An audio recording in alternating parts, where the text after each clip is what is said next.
Oh fuck! I'm so drunk. I feel retarded. I'm fucking deep. Just saying, sometimes you get a knock on the head, you get special powers. It happens all the time.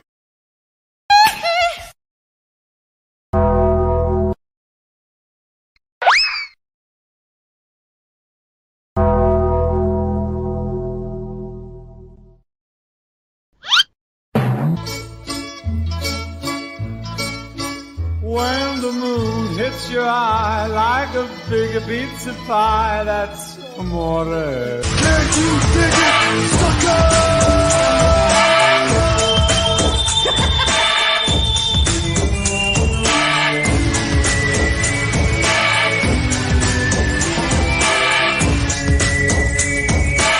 The game on the line, he will. 44 yards, Bass. No, he doesn't make it. Wide right. Wow. The two most dreaded words in Buffalo.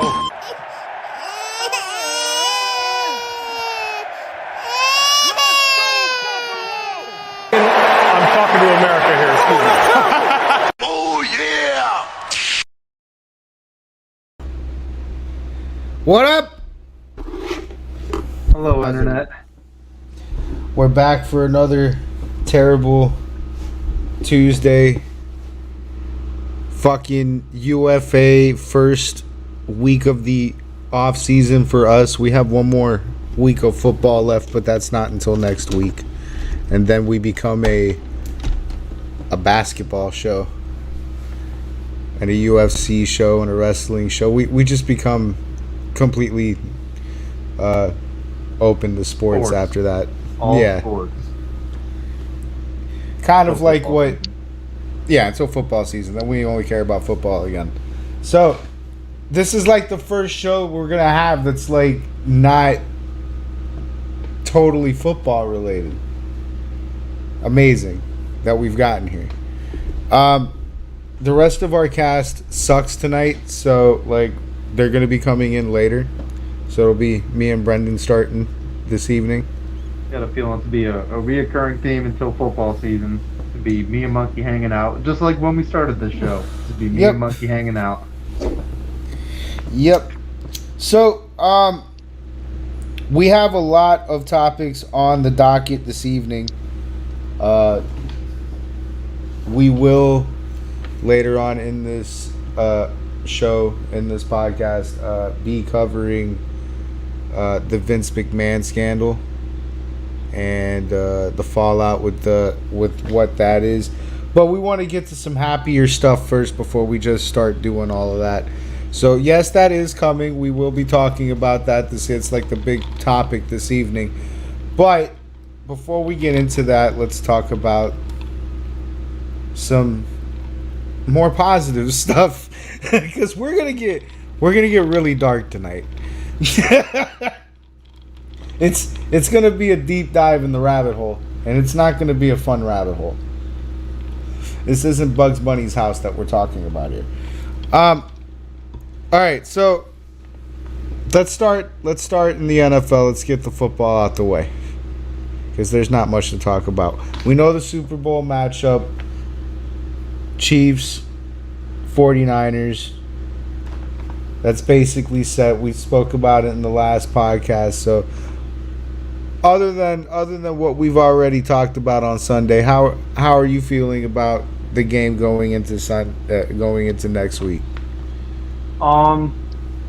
It's interesting because I know it's really tempting to say, well, this team looked like this the past two games and the other team looked like this the past two games, but that's not how football works, and styles make fights. And I think it's kind of interesting how Kansas City wants to play right now. Is they kind of want to play ground control, run the ball, good defense against the team that's over the past 5 years the best doing that. And I think San Francisco can do a lot of the stuff Baltimore did on defense, but they'll actually be able to get to Patrick Mahomes because they have pass pressure. So that's just what I've thought of since last time we spoke about it. It's interesting. I still don't have a pick. I don't know. It really just depends on if Darius Tony's playing or not. That's a good thing to pick on. I'm not solid in my pick. I think San Francisco might take it, but I'm not solid in that. So I don't want to be firm on it yet. I got a whole week to mull that over. The one thing though that I am that what I'm seeing in this matchup,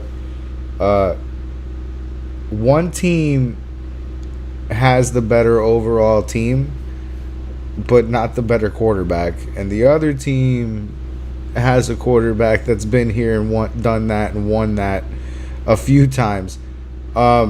So that's an interesting matchup. We're about to see Brock Purdy versus Patrick Mahomes in the Super Bowl.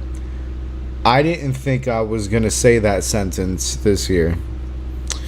That's actually, if you think about it on its face value, just a wild sentence in general. I'm about to see Brock Purdy versus Patrick Mahomes in the Super Bowl. That's what's just even the crazier thing? You realize only one of these quarterbacks is undefeated in the playoff career. It's not the one you want it to be. Well, that's a matter of opinion. San Francisco would like to defer on that. But yeah.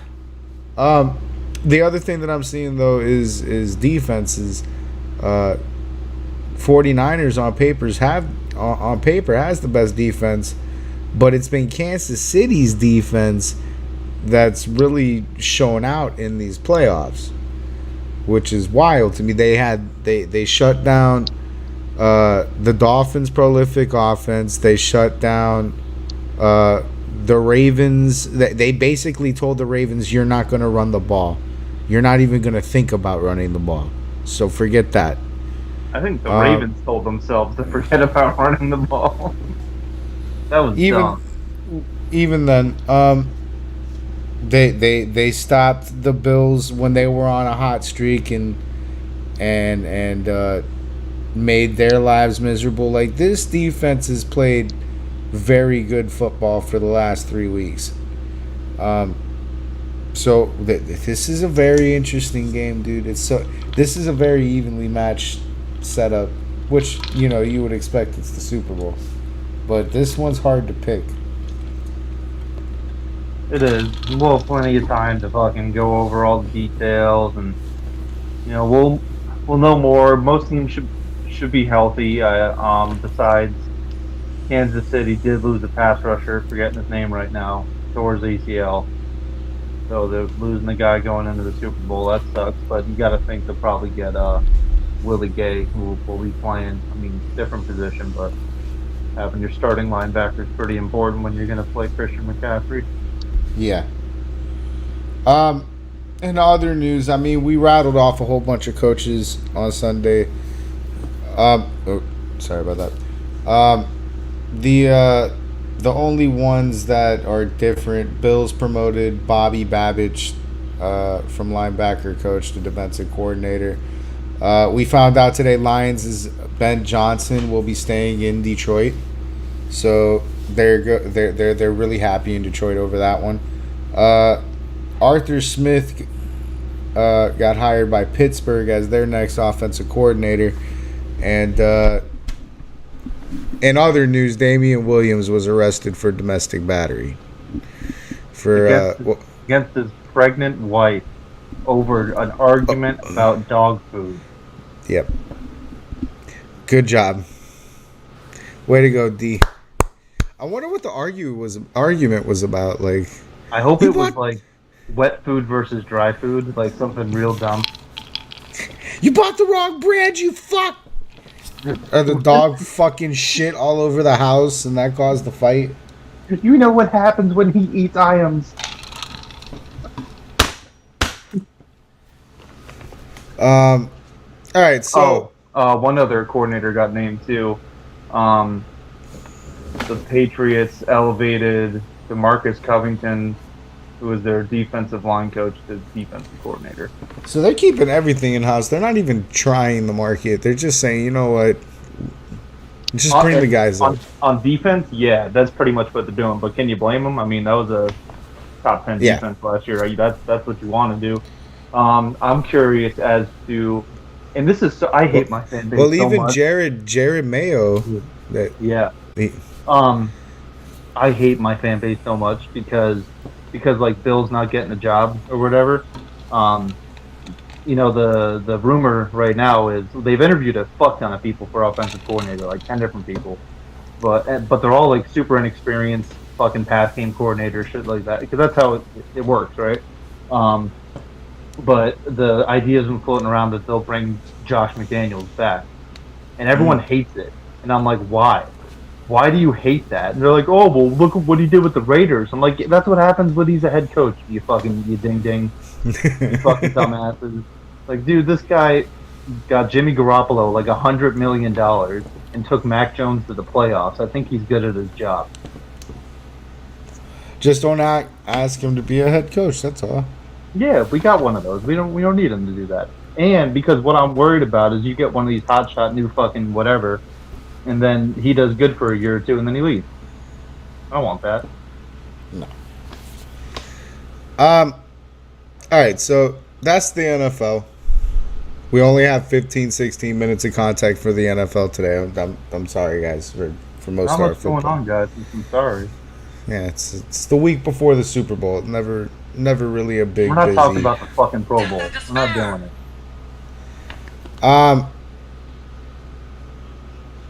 So for the NBA, Yo, real quick about the NBA, because I'm like, I just pulled up the scores just to like see what's going on right now, because they're playing games right now. If I told you a score of a game was 106 to 103, what part of the game do you think that is? the fourth or the final? No. The Celtics and Pacers are currently 103-106. Celtics leading by 3 at the end of the third quarter. What the? What the fuck? What is going on? This is indicative of the rule changes in the end that just the league, the NBA today.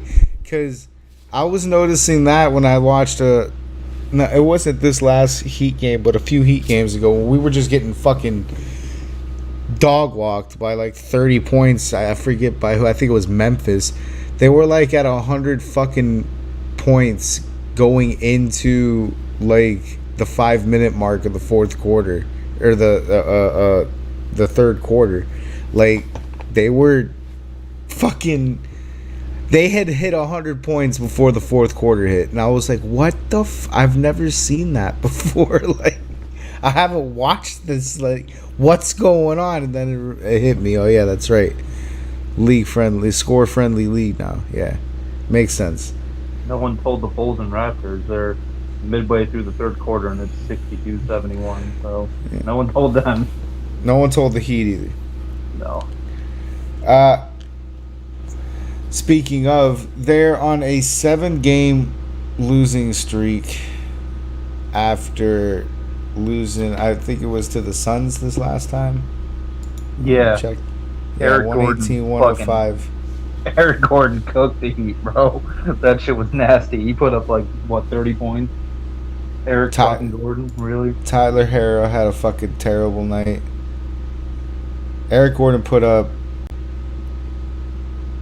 23 points. 23 points. For him, that's a 40-point game for Eric Gordon. in 34 minutes. Fuck.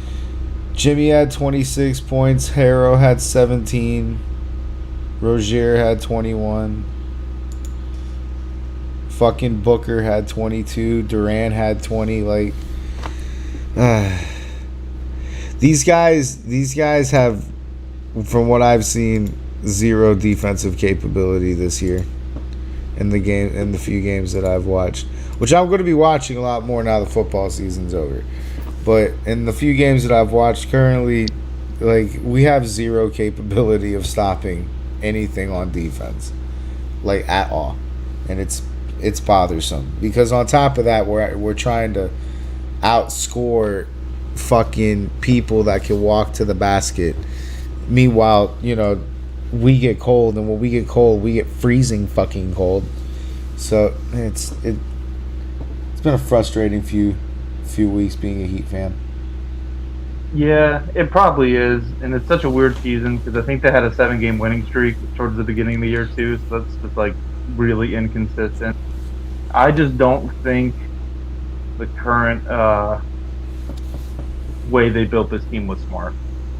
It's just relying on Jimmy and Bam to be gods all the time, and like it worked last year because they snuck into the play-in and got hot. But it's like, can you really rely on sneaking into the back end of the playoffs and getting hot every year? Not really.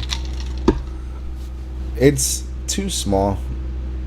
The team's too small in general.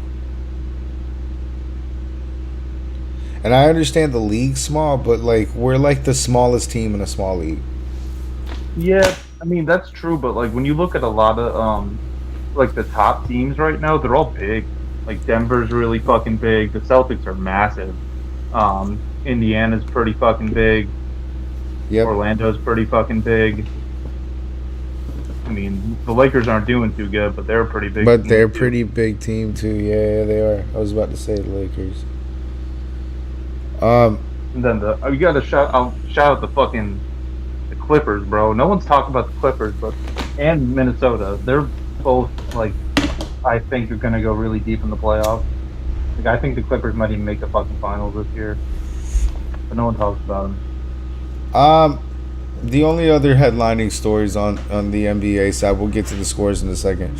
Rajon Rondo was arrested on firearm, marijuana, and drug paraphernalia misdemeanors.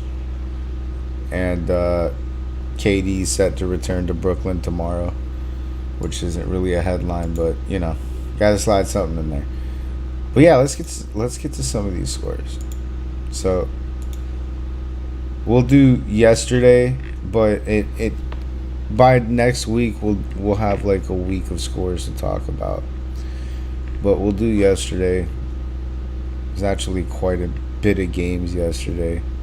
We're gonna have to figure this out because there's a lot of games on a weekly basis. Today we're just gonna do what was yesterday, but during the week, what I would suggest, what I was thinking, was we can pick which games were like, okay, this was a really good game. Write it down somewhere on a notepad or put it in the chat so that I can, and then we'll review that game. You know what I'm saying? Like if there's standout games, we'll go ahead and review them. Otherwise, we're just gonna rattle off scores and keep it going. And we have the fantasy basketball shit to do too. We're the type of people that decide to draft fantasy basketball midway through the season because we're really football people.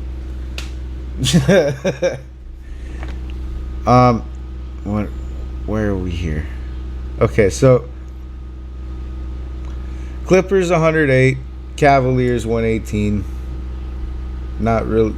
The Cavs are doing pretty decently, but that's not really a. I think that's not really a needle mover. Damn, Kawhi had 30 fucking points though. Yeah. Holy shit. What's going on? Lost the game, but they look good. Well, they lost the game because he was the only one that played. Yeah. Paul George only had fucking 13. Their center had 5. James Harden had fucking 11 on 39 minutes. He played 3 more minutes than fucking Kawhi and only got 11 points. Meanwhile, Cavs, they had that shit spread out. Okoro went 17, Mobley went 10, Allen went 20, Donovan Mitchell went 28. Fucking Strus went for 14. Like they had points all around their whole shit. Like I have not watched this game, but I could just tell off the stats why fucking the Clippers lost.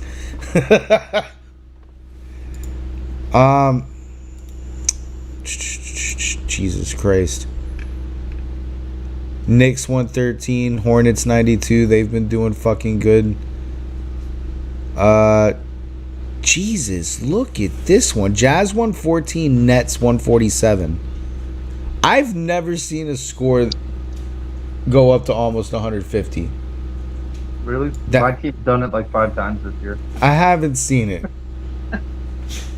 Dude, 140 is like pretty normal. TC. That's insane, dude. I remember a time in basketball when like getting over 100 was pretty hard. Ah, fuck, dude. What the Bridges had 33. Thomas had 25. That's insane. Walker had 19. That's fucking insane. Jesus Christ. They shot 51 from the field goal. 46 from the 3-point. That's insane. They fucking destroyed the Jazz. Wow. Wow, bro. Holy fuck. Good Lord, that's tremendous. Wow. All right, sorry. I'm kind of in awe at that box score. That's just complete domination. Suns 118, Heat 105. We already kind of talked about that one. The Suns are fucking looking great though. Yeah. Really good. The West is really hard this year. They are. I was looking at the West standings. Where are they fucking at? Jesus, they're 6th. Yeah, exactly. The Wolves are the 1 seed. That's fucking awesome. Yeah, and no one talks to fucking Karl Anthony Towns is like having his best season of his career. And I mean, Oklahoma City that they played yesterday, like they're a fucking like OKC's a really good team. I've seen them in person a couple times this season.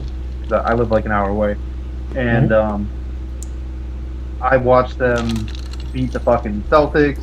OKC's beat up on a couple of good teams, and I think Timberwolves, man, they're not going to be an easy out. People are sleeping on them. And I think it's because they're just like this middle of nowhere fucking team. You know, the NBA has a couple of those that are just an NBA fucking Siberia. No one gives a shit about them. But I mean, we watched Toronto go on a crazy insanity run before too. So I don't know. It's gonna be interesting to see if they can give Denver a run for their money. The West is very competitive. The Nuggets are only a half game behind, and the Thunder are only a game behind. Yep. That's pretty close, and the Clippers are 2 games behind. It drops off after that, after the 4. But the top 4 right now are fucking neck and neck. It's nice seeing the Clippers up here. I like the Clippers, man. I like Kawhi. I'm a huge Kawhi fan.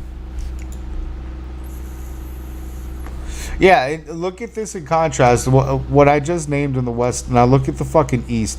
The Bucks at number in the 2 seed are fucking 4 games behind the Celtics, and then everybody else is 6 games behind that. Like the Celtics are comfortably in the lead right now. That's insane. A lot of season left though. We're just coming up to the All-Star break. Mm-hmm. We're coming up to the point where football guys start caring about basketball. Yeah. Well, to be fair to myself, I've been following the NBA the whole season. No one gives a fuck about it, so I haven't talked about it for a while.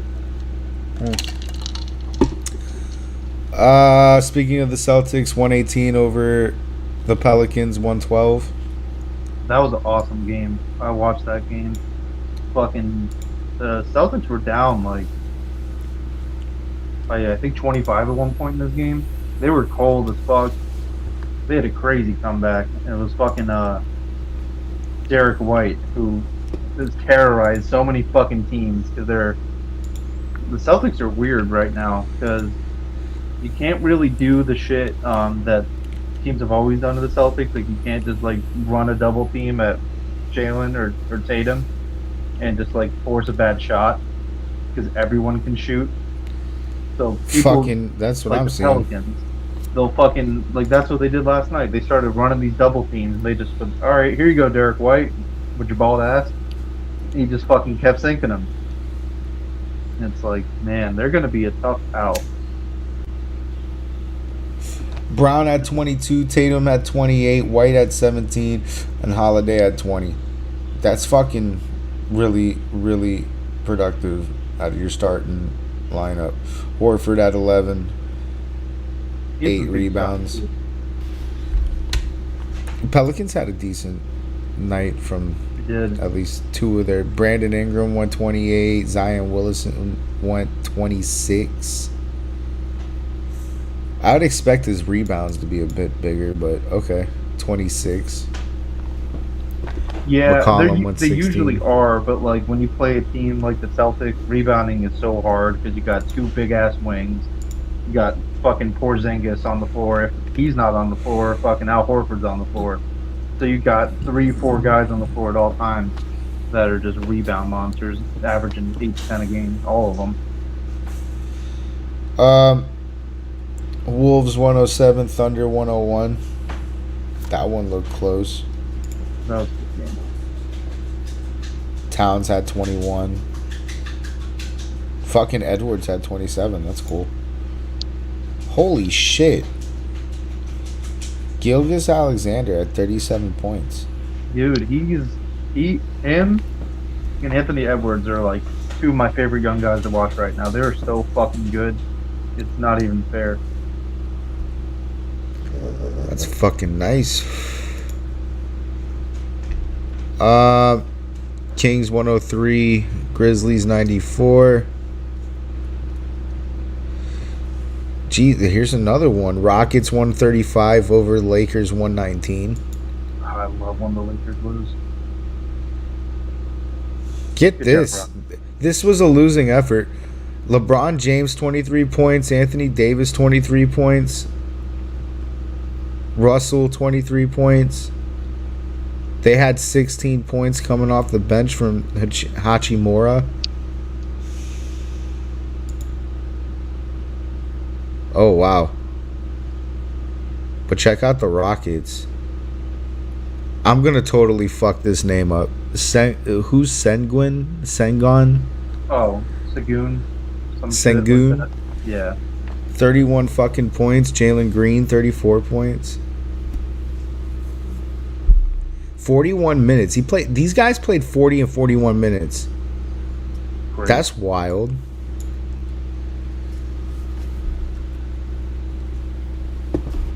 Fucking Cam Whitmore had 20 points. Wow, that's fucking cool. Fucking big fucking points this year. Defense is important this year. I know it doesn't like look like it, and that's like a weird take, but like if you have a team that's at least decent defensively, like you got a shot because you got to be able to fucking steal some possessions. Wizards 118. That's another thing that was aggravating me with the Heat is we just don't. Yeah. Wizards 118. Spurs 113. Thankful. That looked close too. Those teams are That fast. looked close. Look at this. 9 and 37 and 10 and 37. Total tank bowl. Ass. Magic's 129. Mavericks 131. I wonder how fucking. God damn! Look at Doncic, 45 fucking points, and Timmy Hardaway Jr. with 36. Love it. No Kyrie. Love it. Da-da-na-na-na-na. No. I'm not seeing. Yeah, I'm not seeing him. Play. He didn't. I like the Magic though, man. They're coming up, dude. They got some good players. I like Paulo. Bonchero went for 36 points. Isaac only played 8 minutes. Fuck was that about? Wild.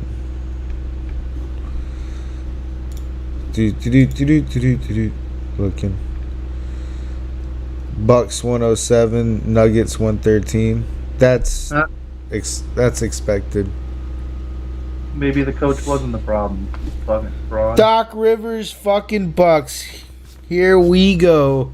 I can't wait so bad for inevitably the Bucks playing the Celtics in the playoffs and it gets to a game 7 and Doc Rivers chokes again.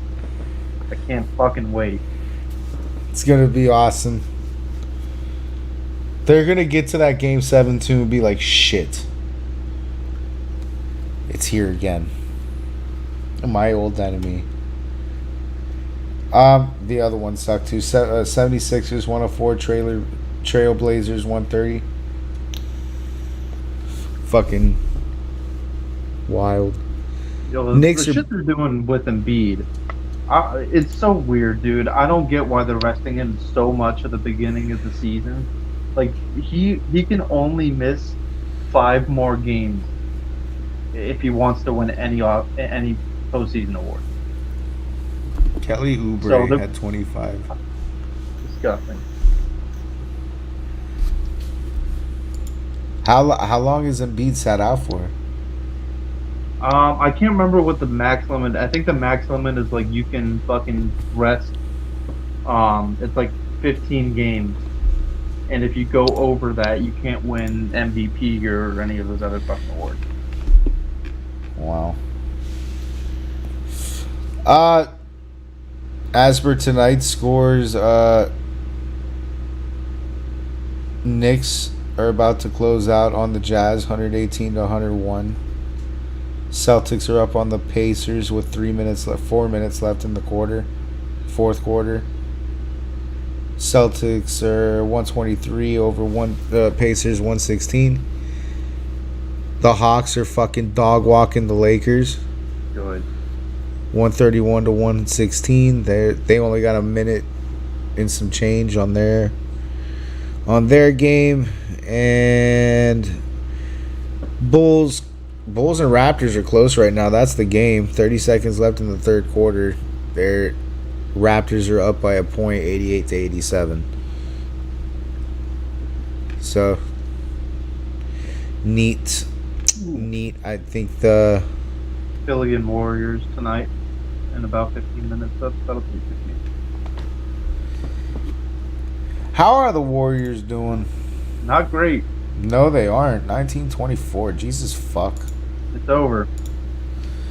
I can't wait to start watching basketball now. Dude, And the seeing NBA is really fun this year, man. Like, I get we were a football podcast, and I stand by us being a football podcast, but dude, there's so many good players right now, and it's really Now that we're about to be a basketball podcast and full time watching basketball, this is gonna be fun. Because I have so many problems with my fucking team, so I'm trying to find the team that I'm gonna bandwagon for when mine eventually lets me down. I'd fucking bandwagon the Clippers, dude. They're fun. Kawhi is fun to root for, or Minnesota. It's only a temporary bandwagon shit, by the way. I'm not fucking PJ. I'm Heat until they're not in it. But the Heat don't look great this year. Dude, my problem with the fucking Heat is just, like, the losses aren't even good losses. They look bad. They're terrible losses. They're like 30, 20, 25 fucking point losses. It's disgusting. Yeah, it all goes back to, what's his fucking name? Udonis, whatever the fuck. You know, gets his number retired. Haslam? He's feeling all high and mighty. Goes on to some fucking podcast and says, you know, fuck Bill Russell and all this shit about Bill Russell for some fucking... What the fuck did Bill Russell do to anybody? That dude's awesome. Like, what the fuck? And then they go on a 7-game losing streak. I don't know what he Bill was Russell doing. came back from the grave and was like, fuck these Heat. I don't know what the fuck he was doing with Bill Russell at all. Supreme ruler of UFA. Jesus fucking Christ. When you win as much as I do, you can make whatever title you want. You know, we're about to be a basketball podcast, and we're Heat fans. We're not winning a lot. I'm just saying. I'm also a LeBron fan.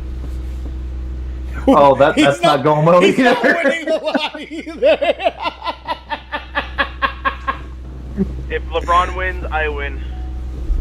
Well, that's not good. Let me He's playing great right now. What are you talking about? He's playing great. The team's not. I could care less if the Lakers win or lose. I just want him to do well. So let's just get this straight. you are a LeBron James fan, a Roman Reigns fan, Oh a Patrick no. Mahomes fan. Jesus Christ. I'm starting to see You're a pattern here. you like being the fucking the evil of all the sport. You're the fucking evil team fan. If evil is winning, then yes. Yes. Did you originated as a Heat fan though, right? Like at least that's. I'll always be a Heat fan. That's why when they Okay. lost to the Lakers, I wasn't like so upset. I wanted to see LeBron get another chip. I don't believe you. I can't believe you saying you'd always be a fan of any team. No, for Heat fans, it's for life. That's in my blood. Okay. God damn it! It's nothing sacred. I don't know. I just want to go home. And an accident happened apparently. Oh, So that's driving in Florida, bud. are we talking shit about the Ravens? We haven't. We can backtrack to the NFL if you want to. What sport are we on? We were on the NBA, but we were just exiting it. So we can backtrack to the Ravens. No, that's good. What's the next one? That was it. That's what I'm saying. We were exiting it. There's no next sport? You went through all the sports already? Oh no. We can backtrack to the NFL. We're about to get to the good stuff. Please tell me it's WWE.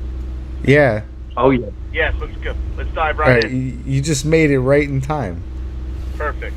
All right. All right, guys. Cool. Let's talk about stuff. Well, hold on. Before we get into that, rattle off a little bit of wrestling news. It's quick little bit. I think CM Punk's injury is fabricated. I don't think so. I think it's fabricated. You're not going to just send the man out on Raw to get the same arm pulverized in front of a crowd. Yeah, but I don't like, think they really pulverized it. I don't think they pull, but you're not going to do that, bro. It's not like, hey, yeah, man, you tore your ACL. All right, so we're going to have you go on the show, and we're just going to kick on your legs for like 5 minutes. It's believed by a few people on the inside, Meltzer being one of them. He probably strained it. I don't think he completely tore it, if that makes sense. Well, that's cool because that's not what they weren't. He wasn't clear on that either. So thank God for that. I just said it was an injured tricep. It's probably injured, but he'll probably still be making WrestleMania. I hope so, dude. Because this whole shit with fucking Cody versus Seth Rollins, I don't like that. That's dumb. Let's not do that. I don't think that's like a part of the plan. I don't like Cody versus Seth Rollins either. I think the WWE it's going through the injury plug right now. I literally looked not at the just injury that. report. Huh? Not just that. I don't think that's. I think what Cody that you guys who talk about the promo on Raw. I think that promo was just a fucking bait and switch tease. Like we know Cody's going after Roman. We gotta remember now that WWE is under new ownership, so a lot of the stuff that we thought we would see coming, we're not gonna see coming. Yeah, but keep in mind, Vince hasn't been in creative since October, so everything we've seen since October. Which is why WWE has been more interesting to me lately because it's not the same garbage. So I think they're gonna take the belt from Roman. I think so too. I think it's time for that to happen. It's not going to go to The Rock. There's no point of The Rock coming in and taking the belt from Roman. Nah, it's going to Cody. It's going to go to Cody. So I see some kind of story, maybe a triple threat happening, maybe The Rock costing Roman Reigns that title there. I'm interested to see what happens with Seth Rollins. That's what I'm curious. Because his injury is legit. Yeah. So there, I know that we're gonna get into it, but they had a plan for Gunther that fell through, and maybe they could put Gunther and Seth Rollins together because they were kind of teasing that before the Rumble. this is what's tough about WWE. I kind of like that we're reporting on it, because now we're going to be part of the bullshit, because nobody really fucking knows. Exactly. Fucking, I thought Gunther, honestly, was going to win the Royal Rumble. That's who I, like, once I saw him go over the ropes, I was like, oh, fuck, we're not going with the game plan. Okay. That threw me off, because I was expecting him to win the Royal Rumble. It made sense, you know what I mean? Like, so them throwing the wrench in there and saying, fuck it, like, Cody's going to win again, and you don't know if he's going to win. I like that. I like that little dodge. I like that they had CM Punk go all the way, and everybody's like, yeah, CM Punk's going to get handed the title.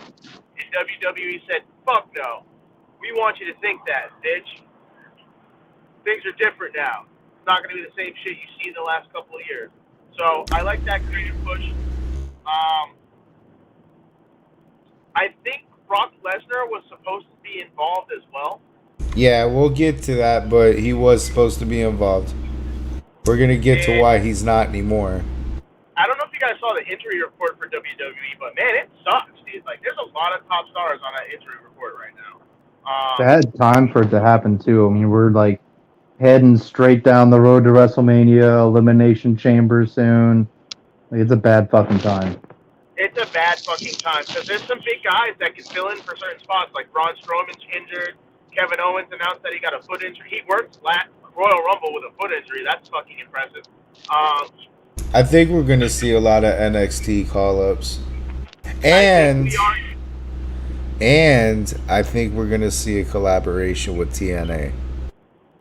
I'm hoping for it. I think the WWE and TNA would actually thrive from that.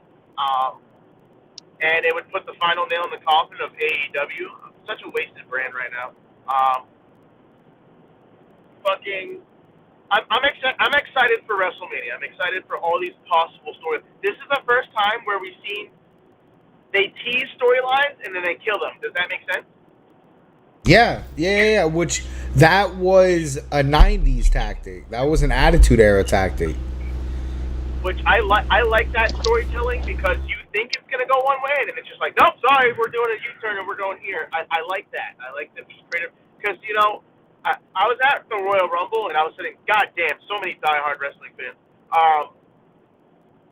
And everybody had their person that they were picking. Oh, this guy's gonna win. This guy's gonna win for this reason. And nobody predicted Cody Rhodes to win. Everybody in my section was predicting CM Punk, Gunther, and we are all diehard fans. And then to see Cody win, it's like, fuck, holy shit, the story continues. All right. I'm so happy for that too, because honestly, like for me, since like the pandemic era to about, I'd say half a year ago, I fucking checked out of WWE. I was like, it's so fucking predictable. This shit sucks. And I was just watching AEW for a while. And then I just like kind of got sucked back in. And I was like, oh shit, this isn't trash anymore. Cody Rhodes is a lot of the reason for that. I think there's nobody in the industry more deserving at this point than Cody.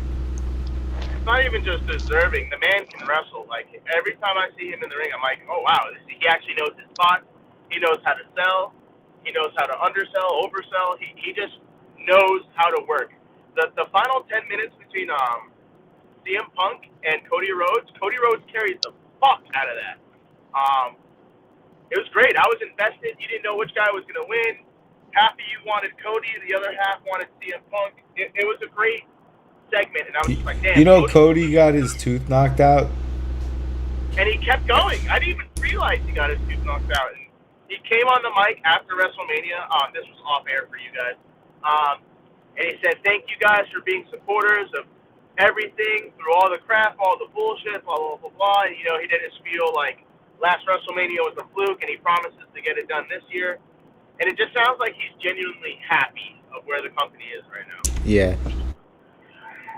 But that's why I think AEW was a good thing, though, because like without any competition for them, and I understand AEW wasn't like ever at risk of taking over WWE's spot, but like just having to fight over talent and like push them creatively, like they needed that because the product got so stale. So AEW served the purpose. It gave them, more incentive to be like, all right, we actually got to compete in two stories now. I also think it's a good thing this whole Vince McMahon thing. Like, I love Vince, and I appreciate everything he's done and how he created WWE. But it's time for you to go, bud. Time for you to go. We'll get more into all that. Can you guys hear me? Yeah. We'll get more into that bullshit with him that happened because I have so much to discuss. But I like the direction that WWE is going right now. And there's another guy I'm high on right now. A lot of people might not be high on him, but I'm high on Logan Paul. Dude, he's good. I agree.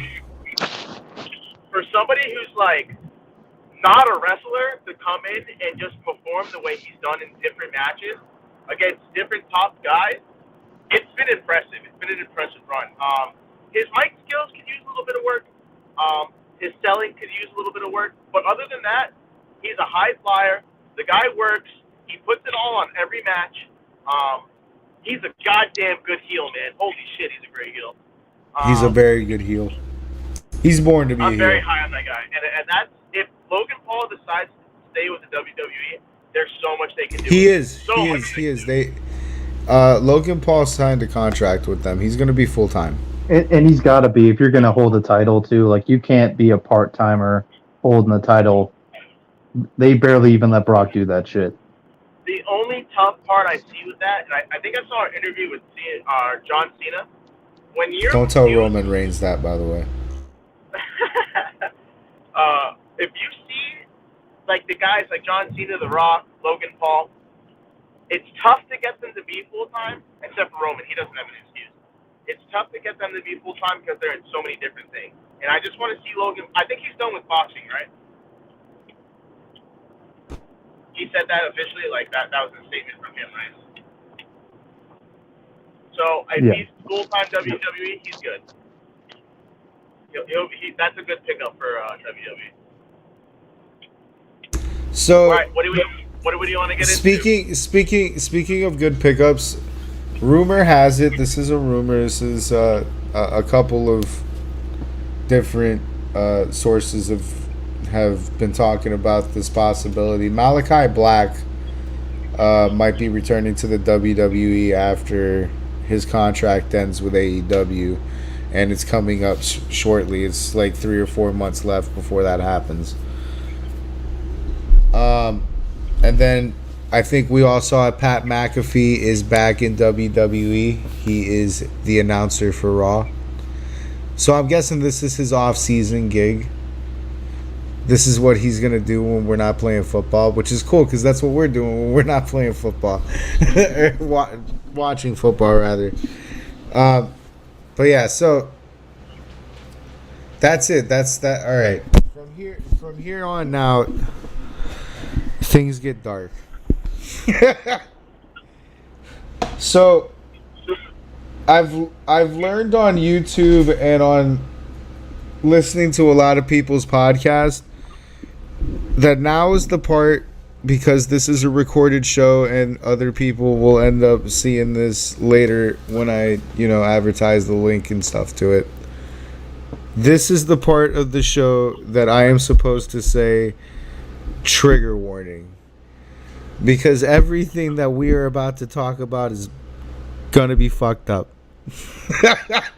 So, just saying, we're about to talk about Vince McMahon.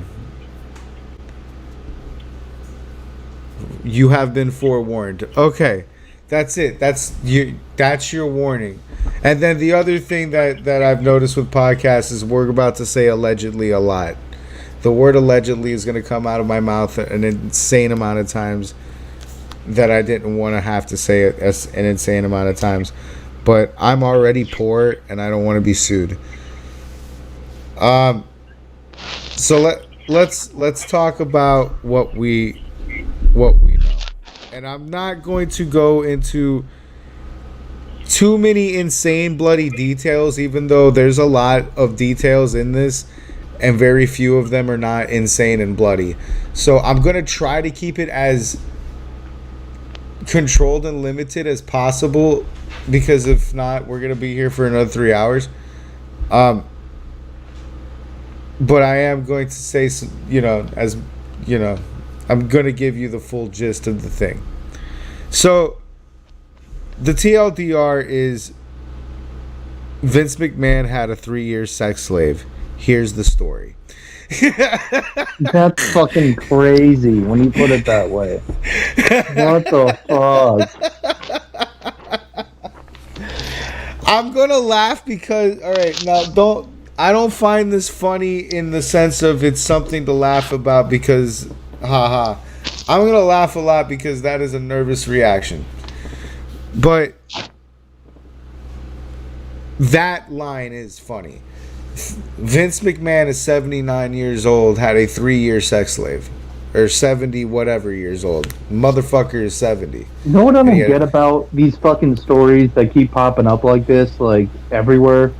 It's like there's 3 of them a year at this point. Allegedly. There's some old dude with a bunch of money. Like, you do not have to force people to do this shit. You're rich. Just buy hookers. Right? Like, okay. So, allegedly, Vince McMahon had a 3-year sex slave. The story of this is he met a poor little woman that was down on her luck and lost her parents just recently. And I think the lady's property manager or whatever introduced her to Vince McMahon to try to get, a job. Because, she was down on her luck and they live in fucking Connecticut and shit's expensive. So, meets Vince McMahon. Vince McMahon promises her a job.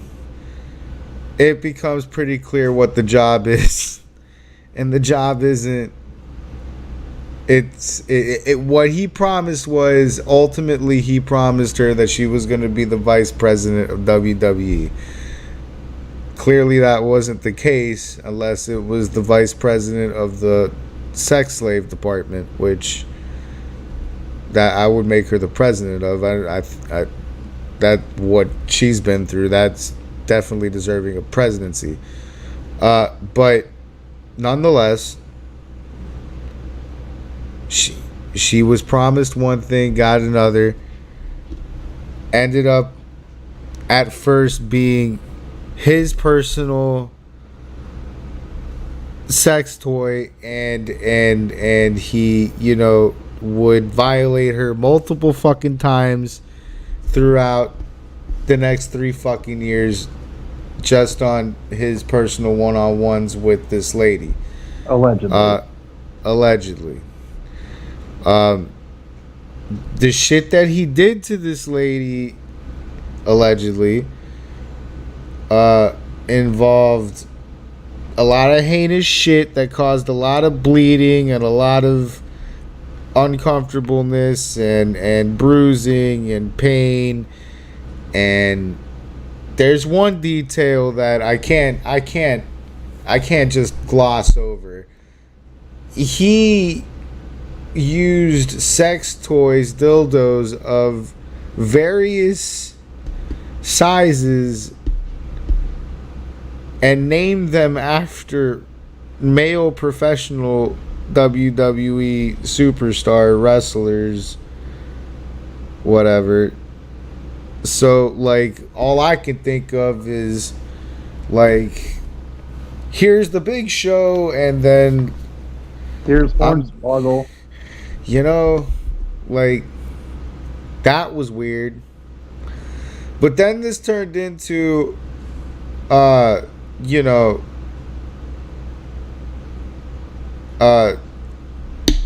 this turned into not just having a sex slave, but also whoring her out and being a pimp for this sex slave. He shared Vince was a sharing person, so he shared this sex slave with other people, various different people. Some of them worked in the WWE, some of them didn't. One of them being John Laurinaitis, which we'll get to in a second, but he would have threesomes with different people and this person, this defendant, this woman, victim, which I'm not gonna say her name 1,000 fucking times because I'm pretty sure she's tired of fucking hearing it. But yeah, so in a couple of these, she had threesomes with a doctor.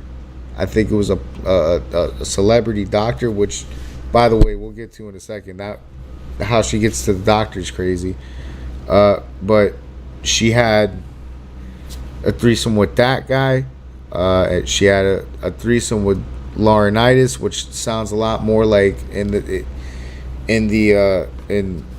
lawsuit. It sounds a lot more like rape than consensual anything.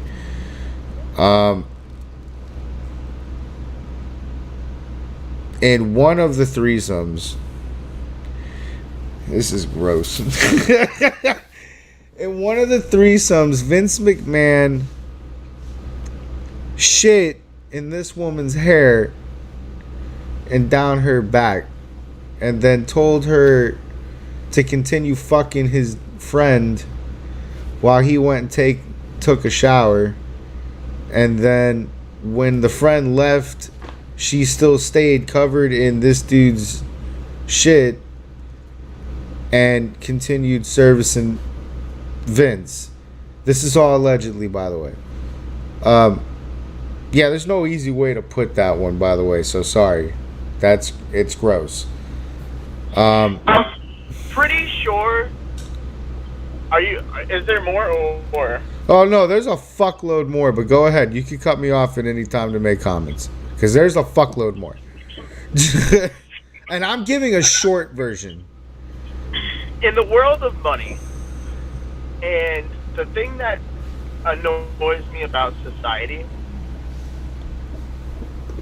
is that people try to morally be good and morally just don't give a fuck, if that makes sense. There's good and there's bad. Right.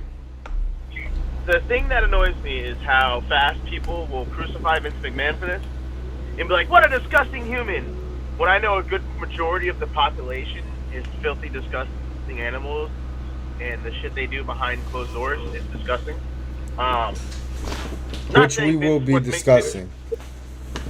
No, we will be discussing that. I know what you're saying. Most of these fucking stories that come out, I know what it really is.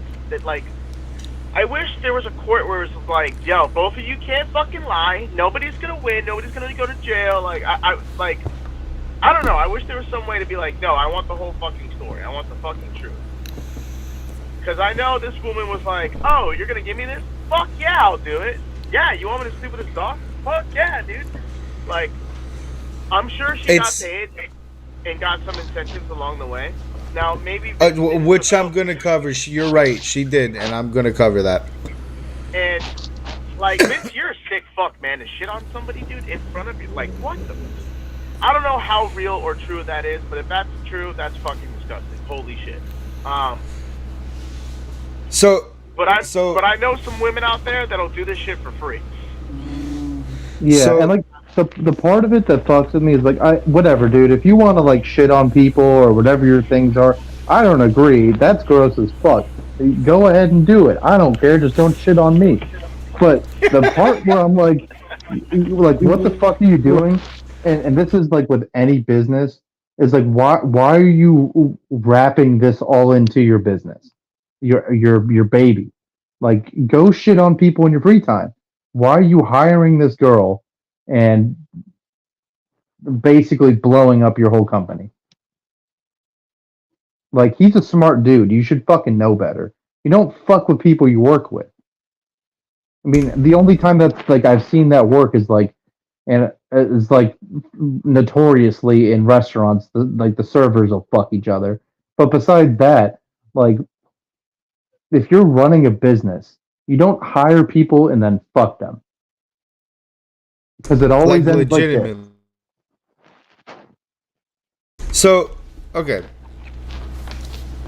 Let me continue with this anyway. So those were just the cliff notes on the assault. So how this goes chronologically is he meets the girl, gives her fucking a position. The position's a bullshit position. They start fucking around.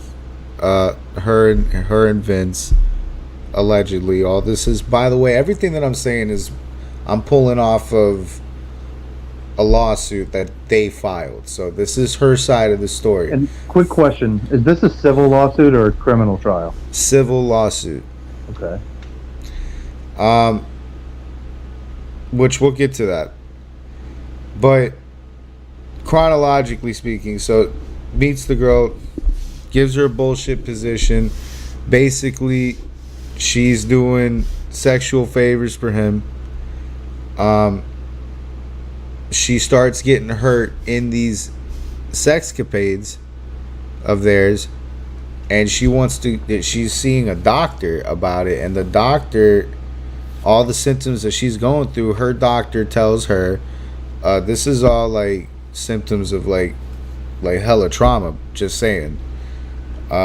So she tells Vince about that, and Vince, says, well, you shouldn't see that doctor anymore. He's bullshit. He laughed. He like dismissed it with some quote that I can't remember at this present moment, but it was like something along the lines of like emotional trauma, my ass, or something like that. But Vince takes her to, I guess, the company doctor, the fucking celebrity one of his doctors. So now she's seeing Vince's doctor, which I'm gonna go ahead and assume is to make sure that whatever they find is, in house and that doesn't get out. So there's that. During the time of this, she's given gifts. Like the whole time that she's going through this, Vince is giving her gifts. He's taking her to WrestleMania, buying her expensive gifts from Nordstrom, like clothes and jewelry, shit like that, and making her feel important at the company, moving her around, having her fucking talk to different people, and just keeping the facade going. But, keeping her hooked on, keeping her locked in with the money and everything. She's on company payroll. She's getting paid fucking $75,000 on a salary. Like, she's hooked up right now. So then it becomes to a point where people are starting to figure out who she is, right? Like, because Vince is like, this is all allegedly, Vince is like a big ass mouth, right? And he's fucking showing this girl's nudes to different people in his team. A whole tech team sees her nudes, and fucking he's showing them to different fucking other people in his inner circle. A wrestler that we'll talk about in a second.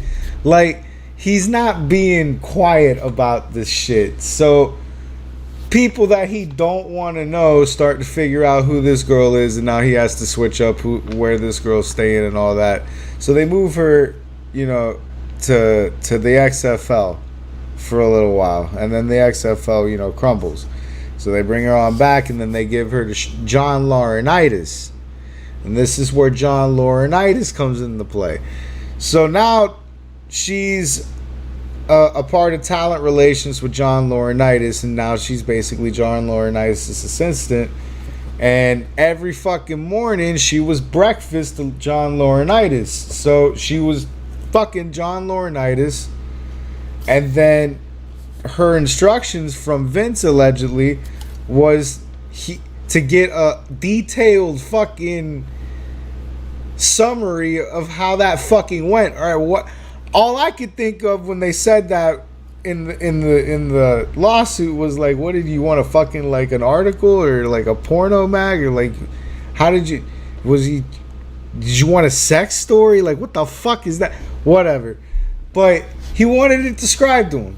And then there was a point where, not only was she fucking Laurinaitis, but she was fucking Vincent Laurinaitis. They were having threesomes, and there was a point in this document where she really didn't want to be in a threesome. Vince tells her, well, you can fuck me in my office or you can fuck me in this car.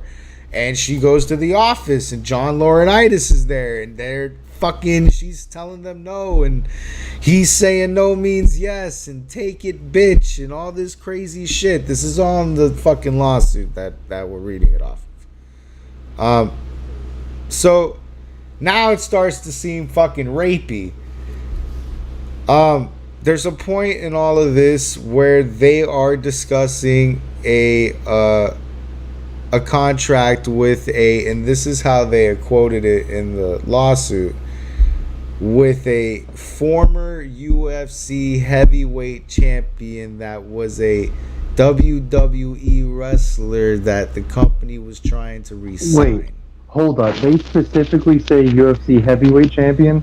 UFC heavyweight champion. When we were talking about this before, you said former UFC champion, and there's another person in the 90s that won a championship, but it was not the heavyweight championship. No, it says heavyweight. It's Brock Lesnar. He's the only fucking guy. I just brought it up to where it says it. A world famous athlete and former UFC heavyweight champion with whom WWE was actively trying to sign to a new contract and ultimately did sign that contract. So that would be. So was Brock's whole thing in this? This is the part where I'm still confused on, because I admittedly have not gone deep into this because it's gross. So is Brock? I read the whole 67 pages. So that you didn't have to. Thank you. Okay. So is Brock's thing here that he just received nude pictures? So I'm glad you asked, because that's the part of the story that we're getting into. So Brock Lesnar, we're just going to call him Brock Lesnar now. Allegedly, he's Brock Lesnar. So when I say Brock Lesnar, I mean former UFC heavyweight champion, WWE superstar. Because for the rest of the deposition, he gets referred to as WWE superstar. So she's being used as a token in negotiations, like basically sign this contract, you're gonna F this B, you're gonna fuck this B, or what, however they put that.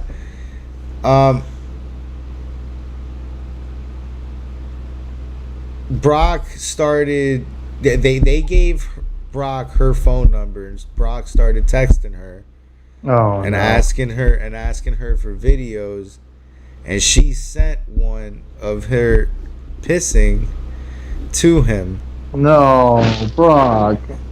In which his response was something like he called her a bitch, basically. But like, this was he was texting Vince McMahon on the side, on top of it, like some crazy heavy, like, I'll rip that shit up, your tool won't even fit in there anymore, like, that's your territory, are you sure, like shit like that to Vince about this girl. And Vince was telling this girl he likes what he sees. So like, there was gonna be a meeting with these two with the girl and Brock Lesnar, that didn't come to pass. Like, when he signed the contract, he got too fucking drunk and couldn't, go to bed with the girl, so he went back to his limo and went on his way. And then the second time that they tried to meet up again, a snowstorm happened, so they couldn't travel to get to, like, he couldn't travel to get to her, and she used COVID as an excuse to get out of it. So they ultimately don't come into contact with each other. All he's got is the transaction of the video with her. You know? So that's his involvement. Welcome to AEW, Brock Lesnar. So in all of that, like, at some point, Linda finds out. Linda McMahon. And Vince goes, oh, fuck. Can't let her find out everything. That'd be crazy. And he quickly just tells this girl, look, we can't talk anymore. And I need you to sign this NDA. To basically say that, you know, you can't talk about this to anybody. And if you do, I'm going to come after your ass. I have the best lawyers in the game. I'm Mr. Vince McMahon. I beat the Fed for steroids in the 90s. You know, so they end up signing an NDA. It takes all the way up until the deadline to get that done. The whole way through, Vince McMahon is pressuring her to do it. All this allegedly, by the way, pressuring her to do it. Yo, you have to sign this NDA. If you do, everything will be fine. I'll help you get work. This, that, and the third. She signs the NDA. Vince fires her from WWE.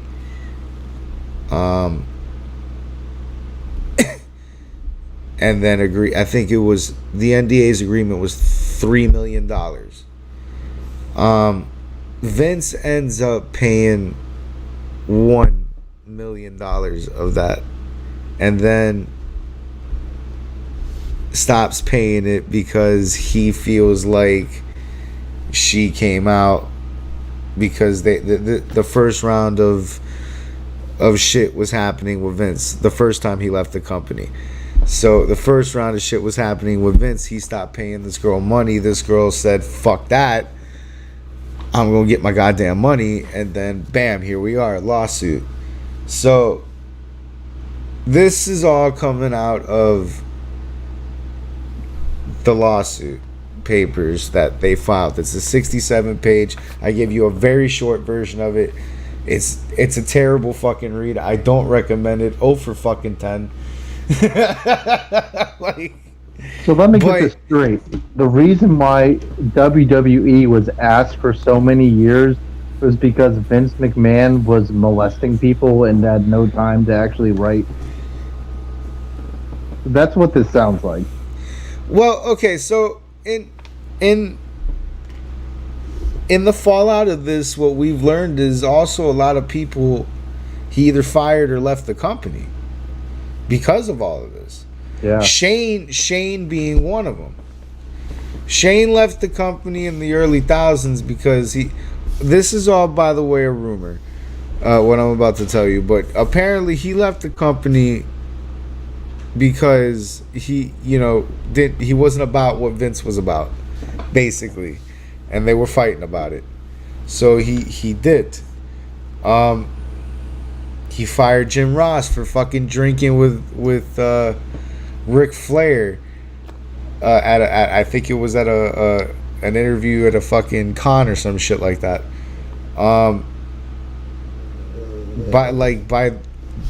By that point, when the WWE started sucking, everything about the WWE that made it not suck was gone. Lawler wasn't there, Ross wasn't there, Russo's not there. Fuck, for the matter, I don't even think Eric Bischoff is there anymore. Like, during that time, that is sucked. He had a little stint in the 2010s, and then that was it.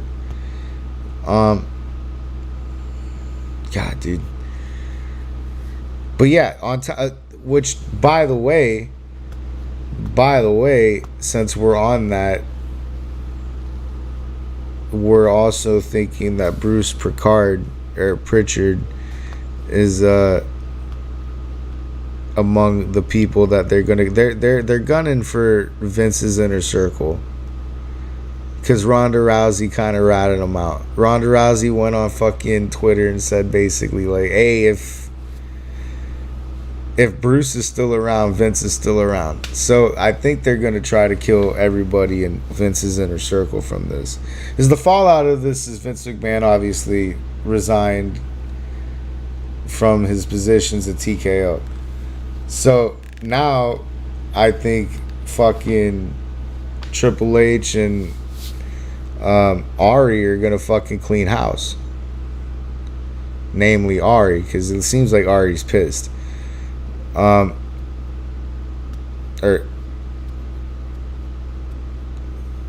hold on, where are we at here? Okay, the other part of this, the fallout of this, is that Brock Lesnar we might have seen the last of, because now that what was apparent was that Lesnar was supposed to be in the Rumble. We all know that was supposed to happen. Braun Breaker took his spot. They scrapped his WrestleMania plans, and he had plans with Gunther, and they scrapped those. So that, by the way, PJ, that was what they were going to do with Gunther. So it might be that we've seen the last of Brock Lesnar, at least for a little while. Yeah, you'll see him on AEW Dynamite next month. Well, yeah, that's true. We've seen the last of WWE Brock Lesnar. No. So in this whole, they would have fired him. So in this whole lawsuit, there was a lot of buzzwords thrown out there. Trafficked was one of them.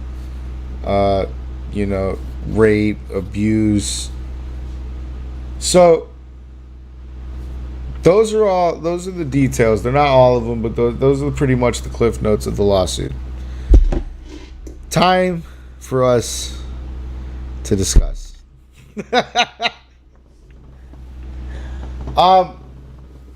I think the first thing that I want to discuss, there's a lot of things that we're going to talk about with this lawsuit. The first thing I want to discuss is, can we picture Vince McMahon doing this shit? Yes. At 100% yes. At 70 years old, without throwing up, can you envision in your brain, without totally dying, Vince McMahon shitting on a girl's head? Yes, because think about what Vince is. Think about the shit he did on TV. Think about the Kiss My Ass Club. The Kiss My Ass Club. Think about, do you remember when Rikishi gave him the stink face? I mean, come on. Yep. Of course this guy's into some weird shit.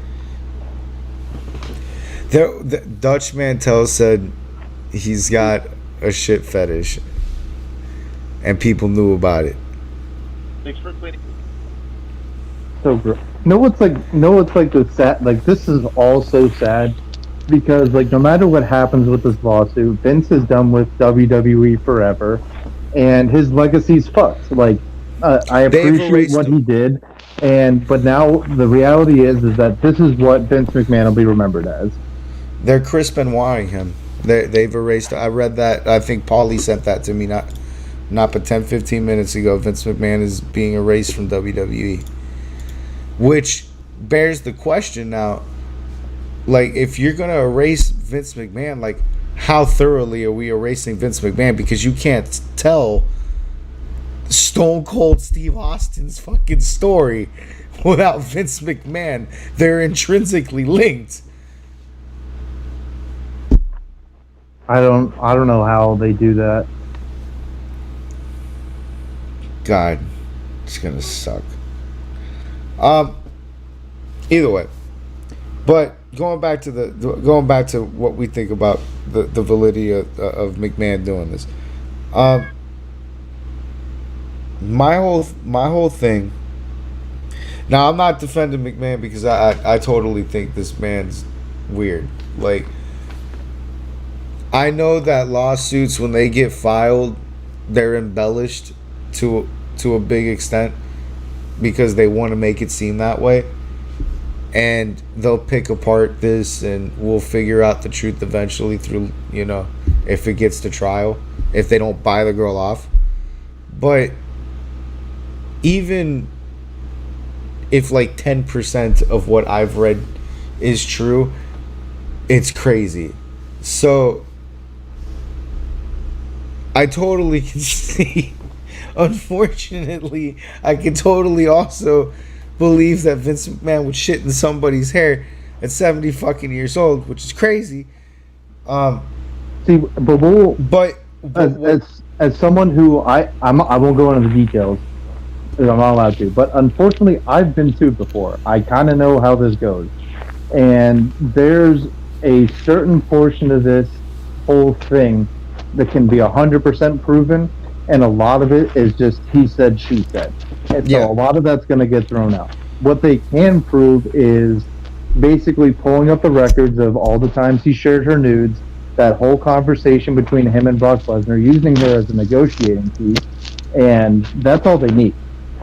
And I think what the girl's lawyer's strategy, which she clearly has a really good lawyer, is to make it so fucking crazy, or maybe it is that crazy. I don't want to like accuse her of not anything, you know what I mean? But they've already accomplished what they wanted to do. There's no way Vince gets out of this without paying her money, and he's never coming back to WWE. And no matter how much they disprove in court, the damage is already done to his reputation, and no one's gonna take him serious. So, what I was getting at though, did you read the text messages? No, I didn't. The text messages that I read, which I'm not going to read them. Just saying, I'm not doing that. They're gross. But the text messages that I read not only were in the context of a sexually charged teenager in the mid-2000s totally figuring out what his dick feels like for the first time, but also it's just riddled with not just grammatical errors but obvious spelling errors. Like a 73-year-old man that's a graduate from a college that has a multi-million-dollar business doesn't know how to spell the word pussy, even though he's clearly, you know, around it a lot. Whether or not, you know, consensual is up for debate, but he's clearly around it a lot, but he doesn't know how to spell it. Don't understand that one. The you and the your shit bothers the fuck out of me, and maybe I'm overthinking it, but it just, I don't type that way, and I'm not half as educated as a college student, I would think. I think maybe, because I feel like college might be overrated. Yeah, you'd be surprised. But I don't put like you for like shit like that. So I don't know. That drives me nuts. But other than that, throughout the whole thing that he's the whole timeline, the whole 3 years, this girl got a lot of gifts. Like, she got not just the fucking clothes. At one point I read, check this out, I had read a fucking, I want to fucking find it. Where is it? A 2022 BMW 430 XL. Like, that was a gift.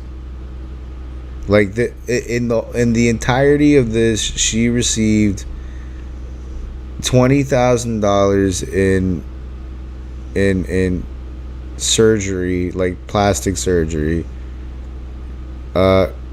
clubhouse access to Belmont Estates, fuck that, a whole bunch of gift cards. She got like $15,000. She got $15,000 of Bloomingdale gift cards delivered to her office after Laurinaitis and Vince did what they did in the office to her.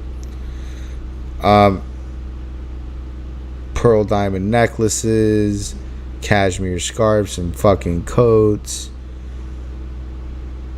$5,000 certificate here, $5,000 certificate here, $20,000 certificate here, golden diamond paperclip necklace, chef catered dinners.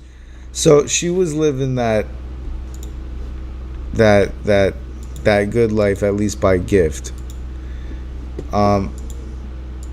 So my question is, with all that I know, how much of this was, like, how do you let it go on that long? Right? Like, you would think after getting your hair shit in or something, like, you would go, all right, I think I'm done. I don't think there's an amount of money that I can, but I don't know, maybe the people are different. She said she felt trapped, whatever. But wild to me either way. But there was a lot of fucking gift giving, so she got a whole bunch of fucking gifts from that. She got $1 million from that. To PJ's point, she did get paid. And the whole reason we're even hearing about this is because the full amount of money that they agreed to didn't get paid, so she's after the rest of the money. Having said that, though, I think in the big picture, I am super fucking glad this is happening. Not because I'm glad that a girl got assaulted. That's fucking terrible. But we'll never see Vince McMahon again. Like, never ever. That's gone. It's done. It's over. Yeah, because even ever. like all this to the side, which I hate to like say it like that. Like I feel like Vince's situation, like, it reminds me of Bill Belichick. It was like it was a good run. You built something awesome, but old man, it ain't working no more. And it was about time for you to ride off into the fucking sunset. And you could have. But instead you decided to give us 10 years straight of the same Roman Reigns match while you used magic wands on people. So, this is it sounds shitty to be positive about it. But if you can find any positive in this shit,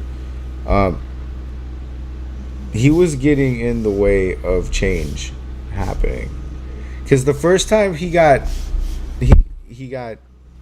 kicked from the company, because this isn't new, apparently. This is just new information. But so he got kicked. When was this all happening? This happened in between the years of 2019 to 2023. Jesus. So, like, recent. And long. But the first time that these things started to come about, he got kicked out of or he resigned himself from the company. The first time Stephanie took over, Triple H took over, and changes were happening, and the product all of a sudden stopped sucking for a little while. Well, this was when WWE was still WWE and not the TKO thing that it is now. So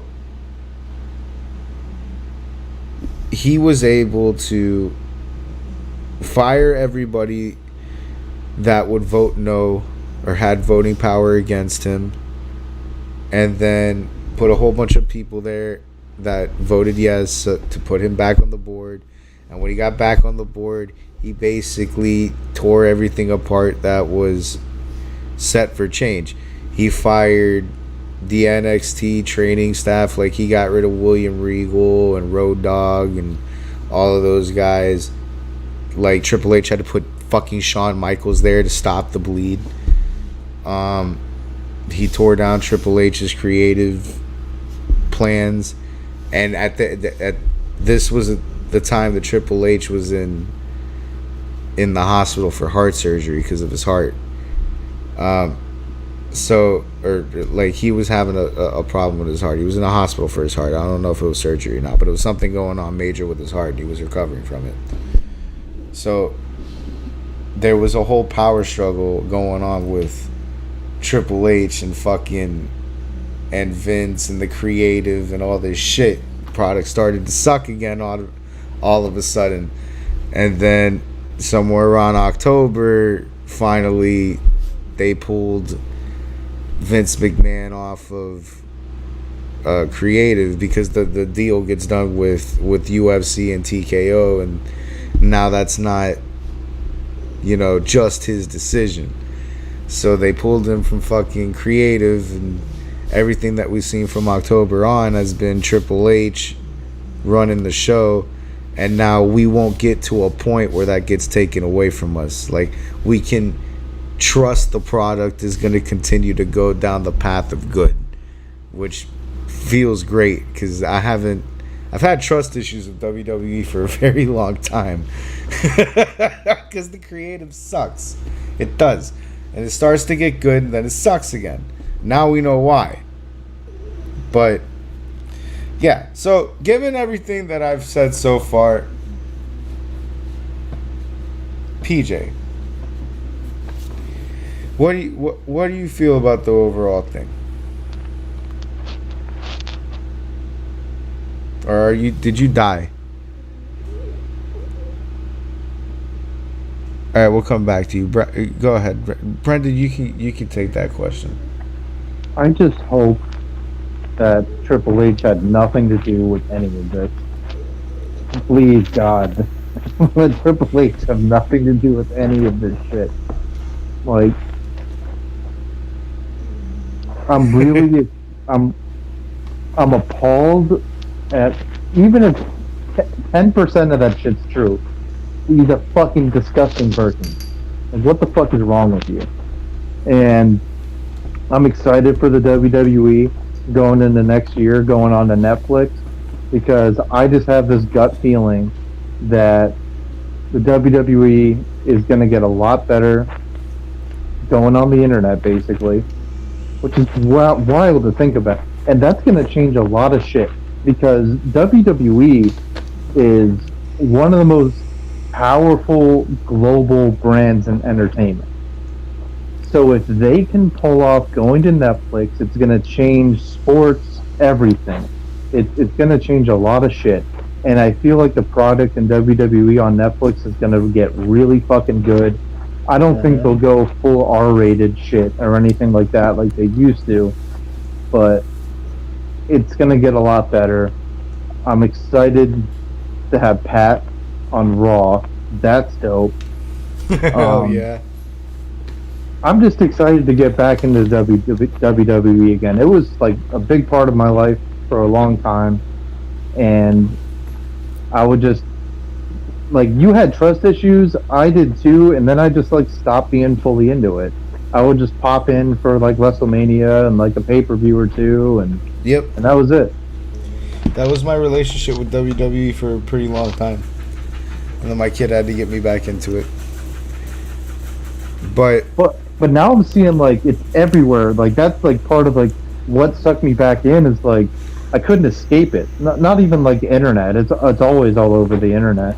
But like friends and family and shit. Like I would just start hearing about it again. I'm like, oh, so I should fucking pop back in and see what's going on. And it's what's all the hype about? Yeah, and they got a lot. Like I'll admit, I'm behind a lot of these. Like I don't know a lot of these new people. I don't.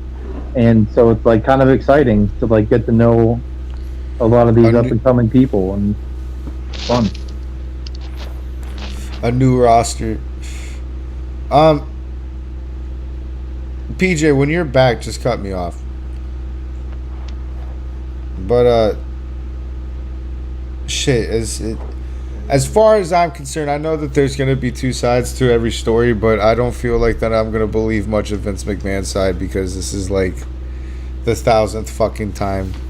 And on top of that, if we go back in history, he's paid like 14, 15 million fucking dollars to different fucking women over the years. So I'm very sure that a lot of this shit is true anyway. My only skeptibility, and it's not a fair skeptibility, but it's just I'm skeptical, is how much of this was forced, you know?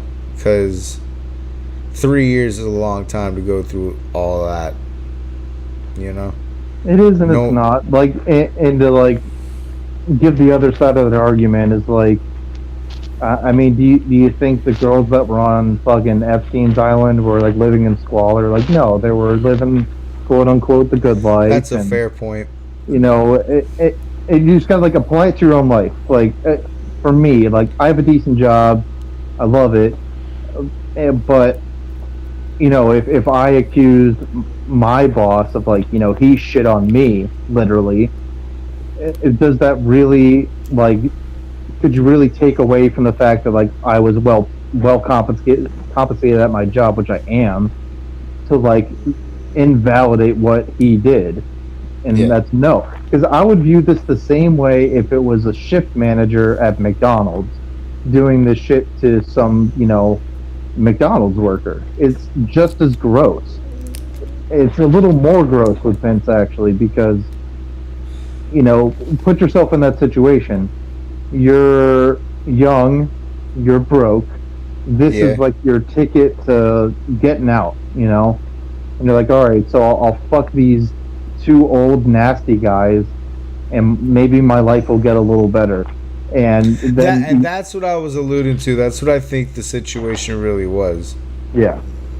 But then it sounds like it went from that, which is like a consensual thing. You can argue it on a moral basis if that's wrong or right. Yeah, no, that's totally not moral, but then it sounds like not a lot of fucking that point in wrestling is, though. Yeah, exactly. But it sounds like down the line it just lines got crossed, and it sounds like Vince did some really despicable shit. Lines did get crossed, and I didn't want to say this, but now that you said it, I'm gonna say it. For the listeners and viewers that are debaucherous fiends, you're gonna know what I'm talking about. For everybody else, I'm sorry for your virgin ears. This man shoved an entire magic wand into this poor girl, and then she had complained afterwards of bleeding and not being able to be in a position comfortably without hurting. And his response to that was, I'm sorry, I get a little carried away. Now, if you know what a magic wand is, that isn't a little carried away. That is insanity. So, yeah. If that's true, goddamn, bro. But yeah, so like I get that was what I was alluding to. I was alluding to the fact, like, I feel like this was an arrangement, like an understood arrangement at first, and then things and people were being added to the arrangement. You know, I think ultimately that's what we'll come to find out, is that this was an arrangement that turned into something else. And I just I applaud this girl for having the courage to come out public with all this shit, because a lot of people in this world, they would just take the money and shut the fuck up. What I'm hoping, truthfully, and not just because I want to see, I want to see the back end history of wrestling in that time period, but also because I'd like to see a man get his comeuppance when he's a fucking asshole, which Vince is a fucking asshole. I would like to see other people come out, because I feel like there's more. You don't do this kind of shit at 70 years old without already having an education and experience behind it. Like, there's got to be other chicks that have gone through this. You don't start here. Yeah. You don't learn all this from here. Like and it doesn't get organized that well in 3 years like this. No, I hope that there's more women that come out about it, because I would like to see see evil. I like to see evil get smited. That's the way I would put it. Yeah, and I'm excited that hopefully now that they're merging with TKO and all this shit, I hope the wrestlers get treated better because and I was watching. You remember Maven from back in the day? Yeah, I do. So he's got an awesome YouTube channel. Highly recommend you check it out. But he just deep dives on his wrestling career and does a lot of Q&As and stuff. And I learned a lot about how the wrestlers get treated, and it's kind of fucked up, man. They're all independent contractors, but yet they have exclusive rights to them. That doesn't make any fucking sense. And their healthcare is terrible. It's not good. So I hope they get treated better.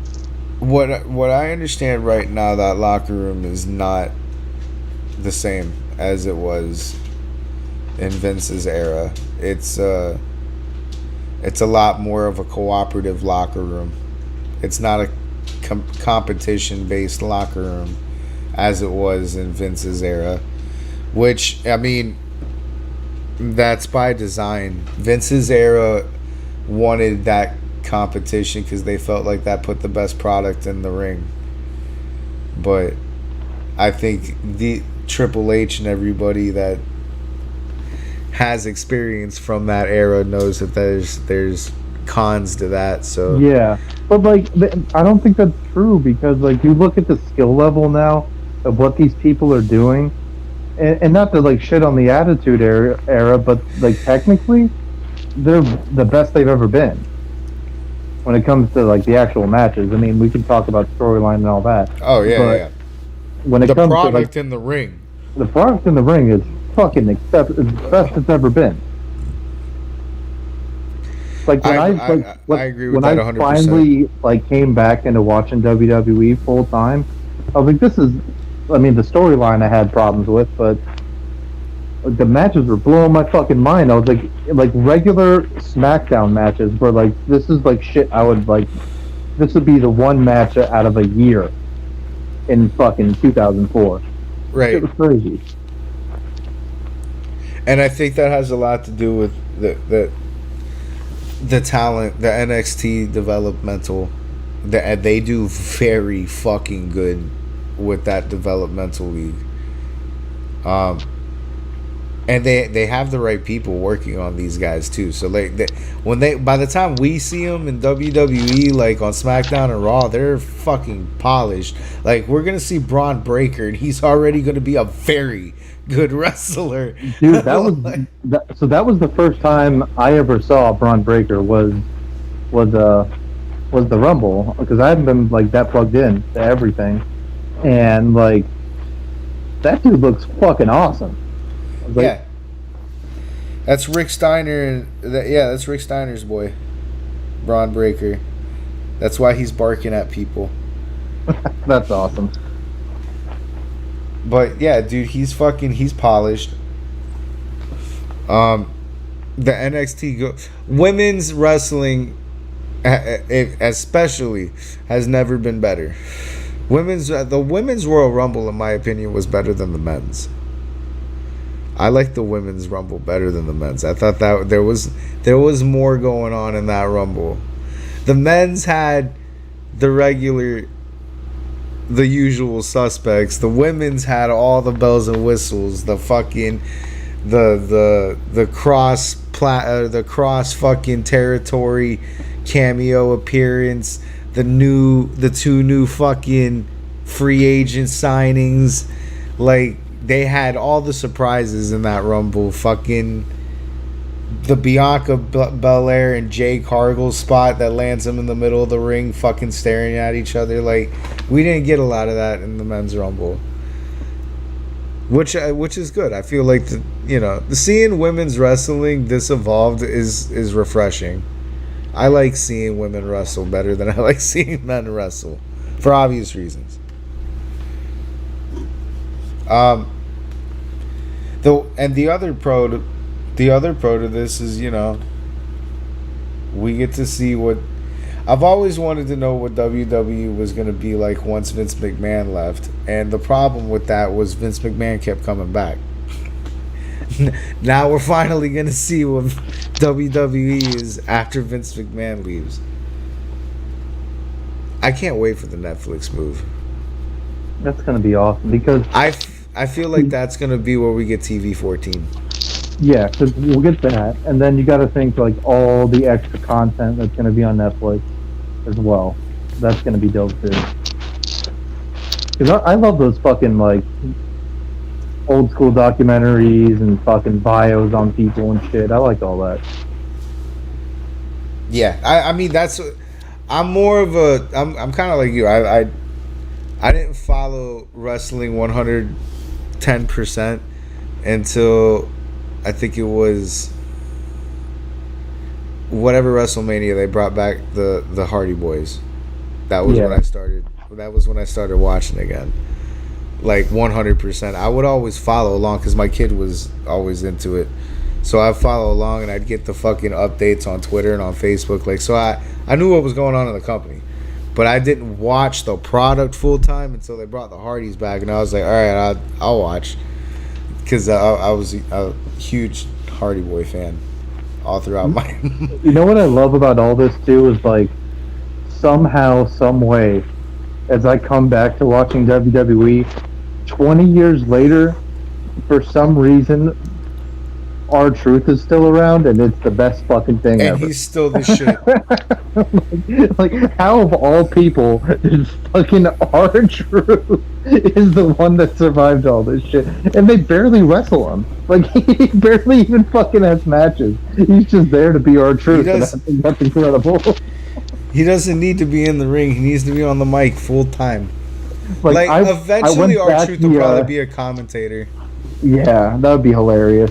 But I went back the other day and I watched like the WWE has like a 30-minute video of like his whole thing with the Judgment Day, and luckily I watched that before the Rumble. Dude, it's so fucking good. They fucking finally kicked him out of the Judgment Day for real on Raw. That was sad. Which, by the way, as sad as that was a really cool, like, thing.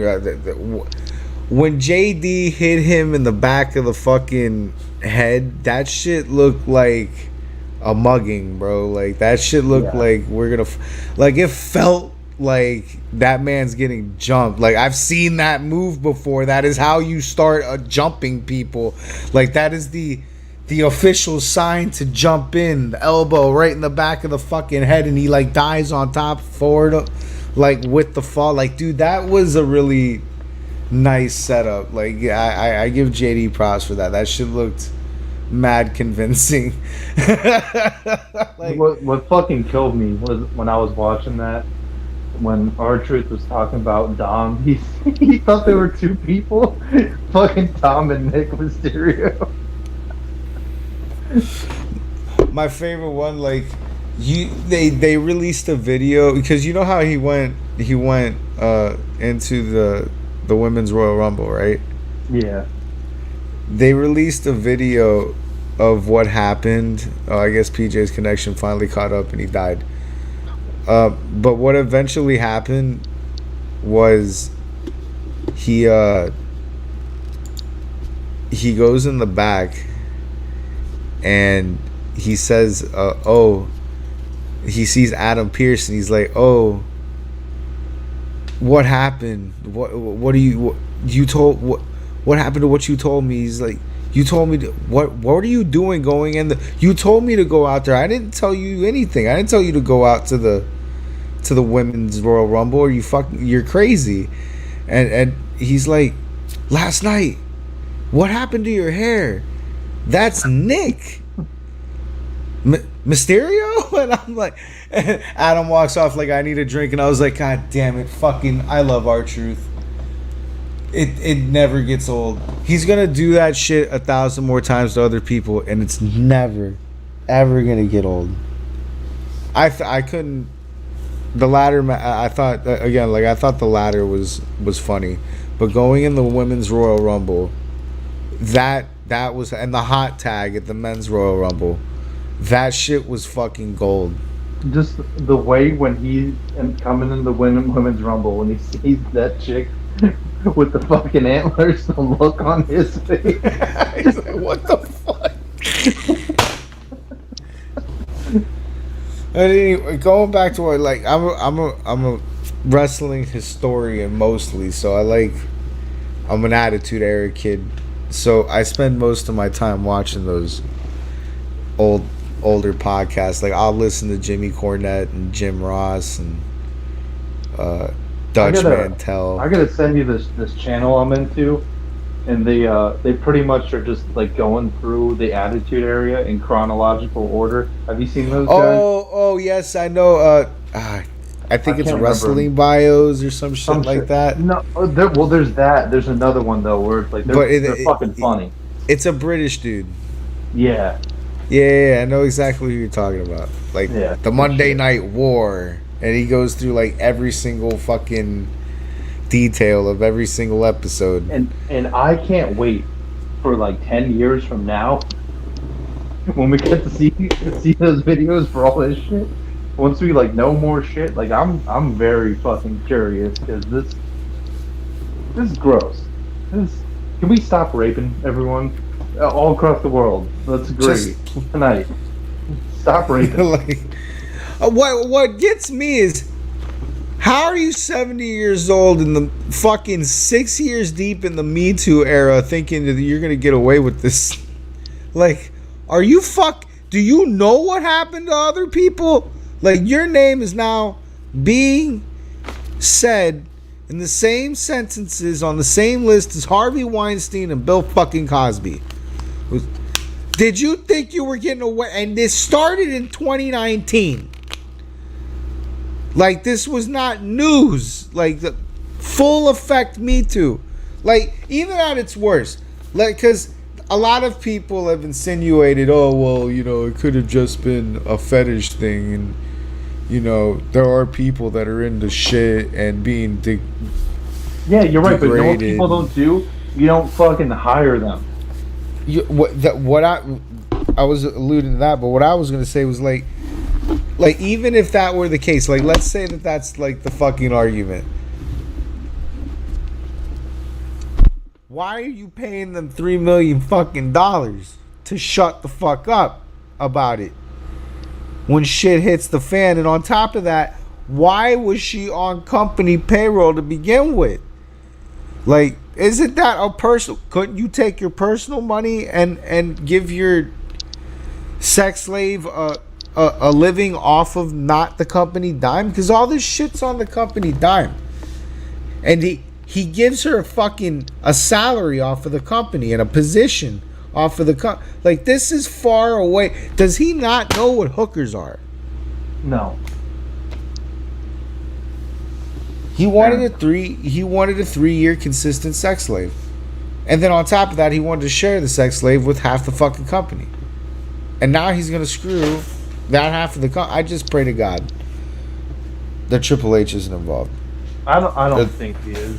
We would not involved directly, but like, I just hope that they don't screw him. I don't think Triple H was involved. Triple H isn't the guy that strikes me to do that. No. He's too straight edge. Not saying he's like a fucking saint, but he's more of a politicker. Yeah, he's like him. Like, you gotta think of like when you look at people. I mean, it's that whole cliche of like the people you have around you is usually what you are. Look at the people around him, man. Like Stephanie, sweetheart of a girl, family girl. Sean is like a devout Christian. Like he keeps a good company. So I don't think that's the case. I mean, he's a family guy. And he's the reason fucking Sean's a Christian. Yeah, exactly.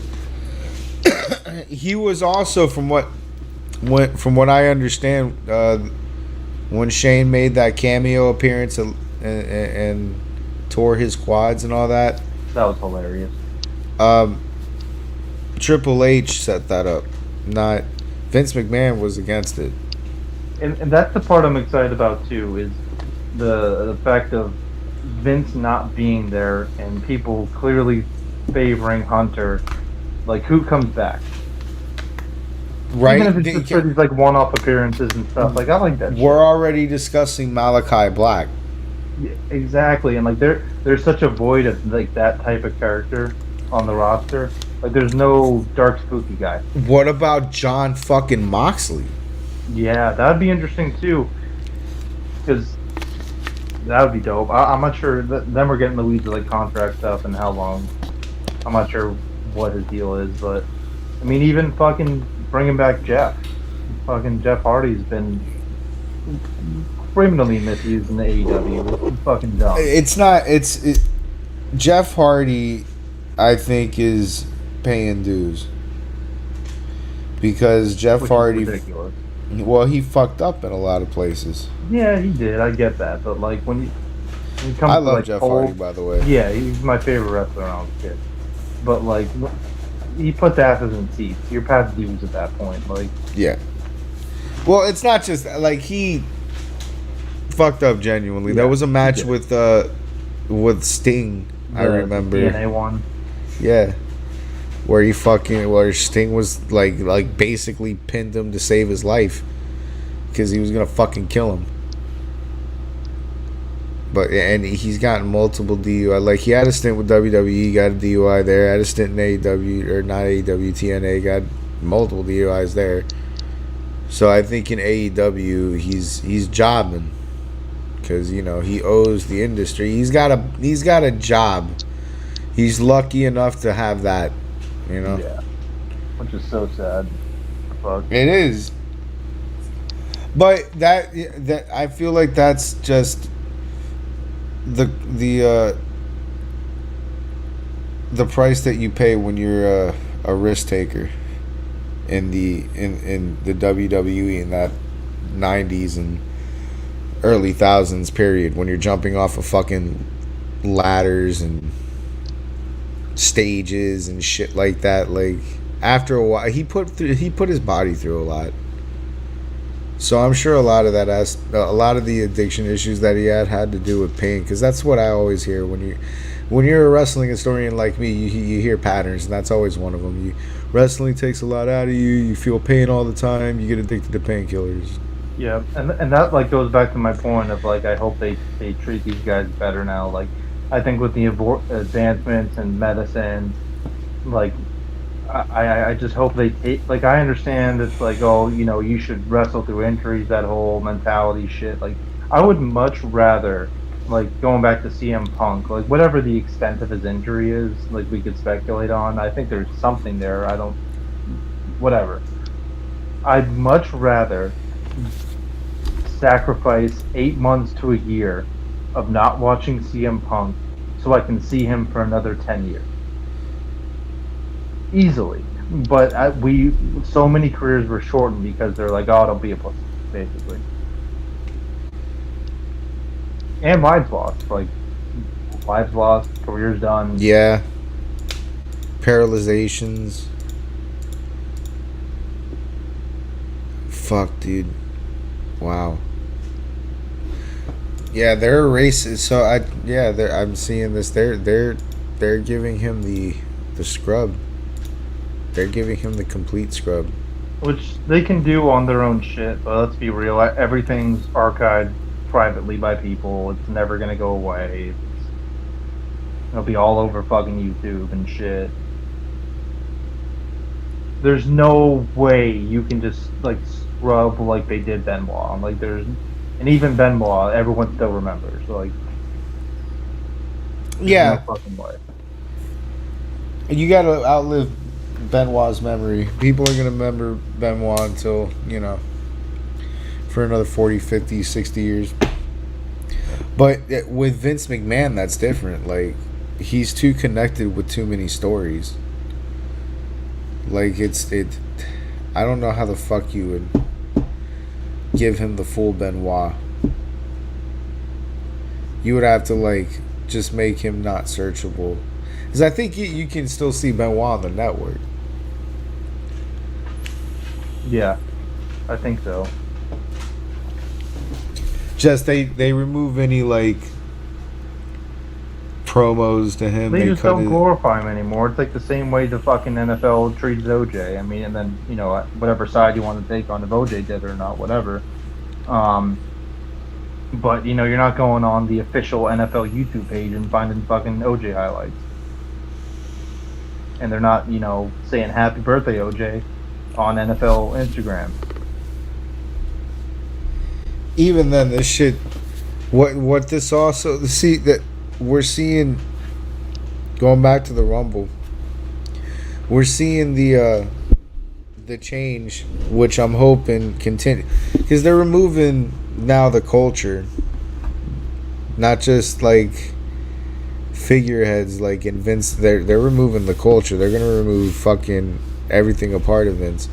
So I like seeing that the Rumble sort of signifies that kind of change. I feel like that's moving forward what they're gonna do, but they're starting to really pay attention to their future, and I think a lot of that's gonna have to do with what I hope their wellness and their conditioning. I'm excited that they're gonna be building building new stars, man. That's been something they haven't done in a long time.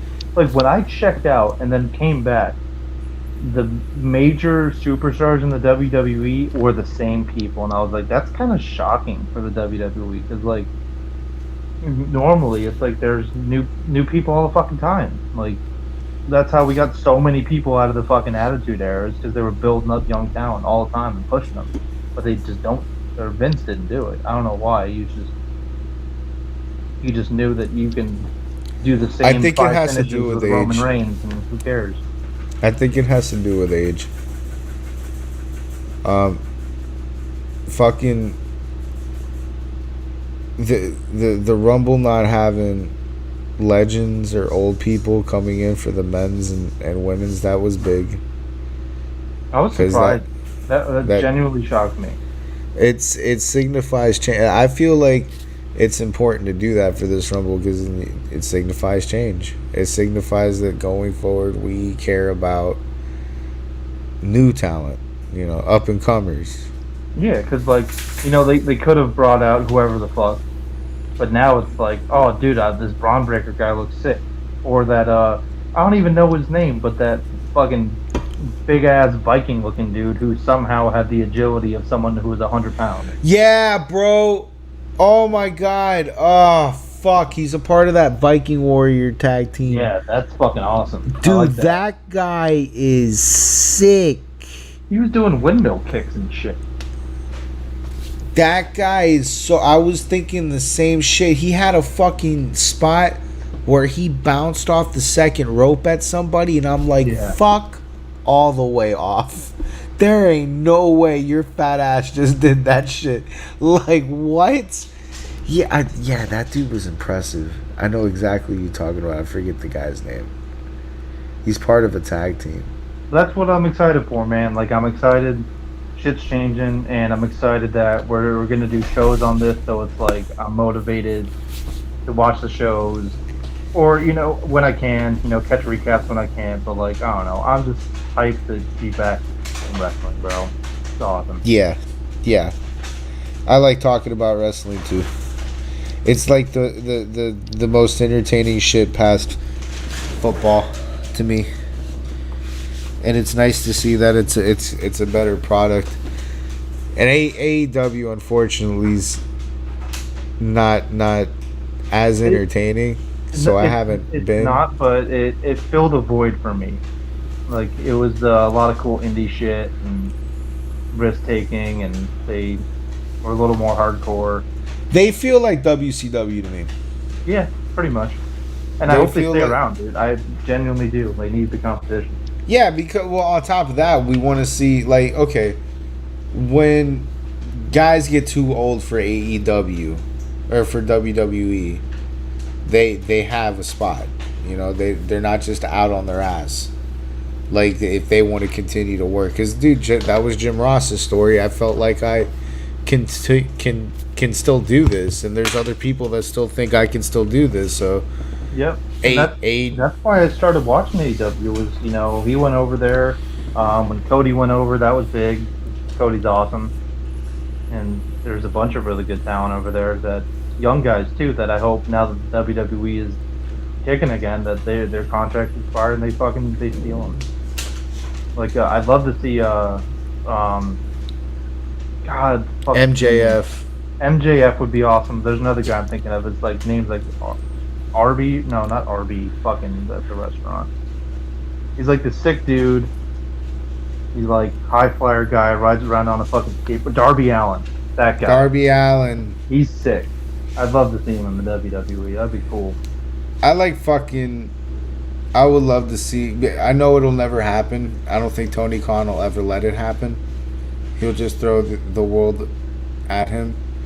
But I would love to see MJF in the WWE ring. Yeah, that would be tough. I don't think that's gonna. No, it won't. It won't. If that ever happened, AEW's dying. Yeah. If we ever got MJF on WWE, fucking AEW's dying. There ain't no way. He's good though. That's the one guy that I do watch in AEW is MJF. He's fucking good. But yeah, so yeah, that's the Vince McMahon podcast. We hate the guy, honestly. I didn't like him before this shit. Yeah, I didn't like him. I have a love-hate relationship when it comes to Vince McMahon. Dude, I'm telling you, put this crazy shit aside. It's my exact relationship with Bill Belichick all over again. It's like I love you for what you built, and it was awesome, but goddamn, the last 5 years have been infuriating. You gotta go. That's like that with Vince McMahon. Like I liked Mr. McMahon, the character on WWE. Yeah. The sad part is it sounds like that wasn't a character. It sounds like that's just Vince. That sounds like that was just Vince, which to his credit, he is the most evil heel that WWE's ever produced, and that's probably because he is the most evil heel in real life. So it's a love-hate relationship. I loved Mr. McMahon, the character. I loved the Attitude Era.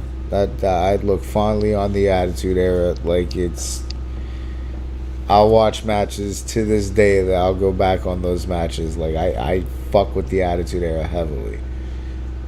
And he's a big part of that. But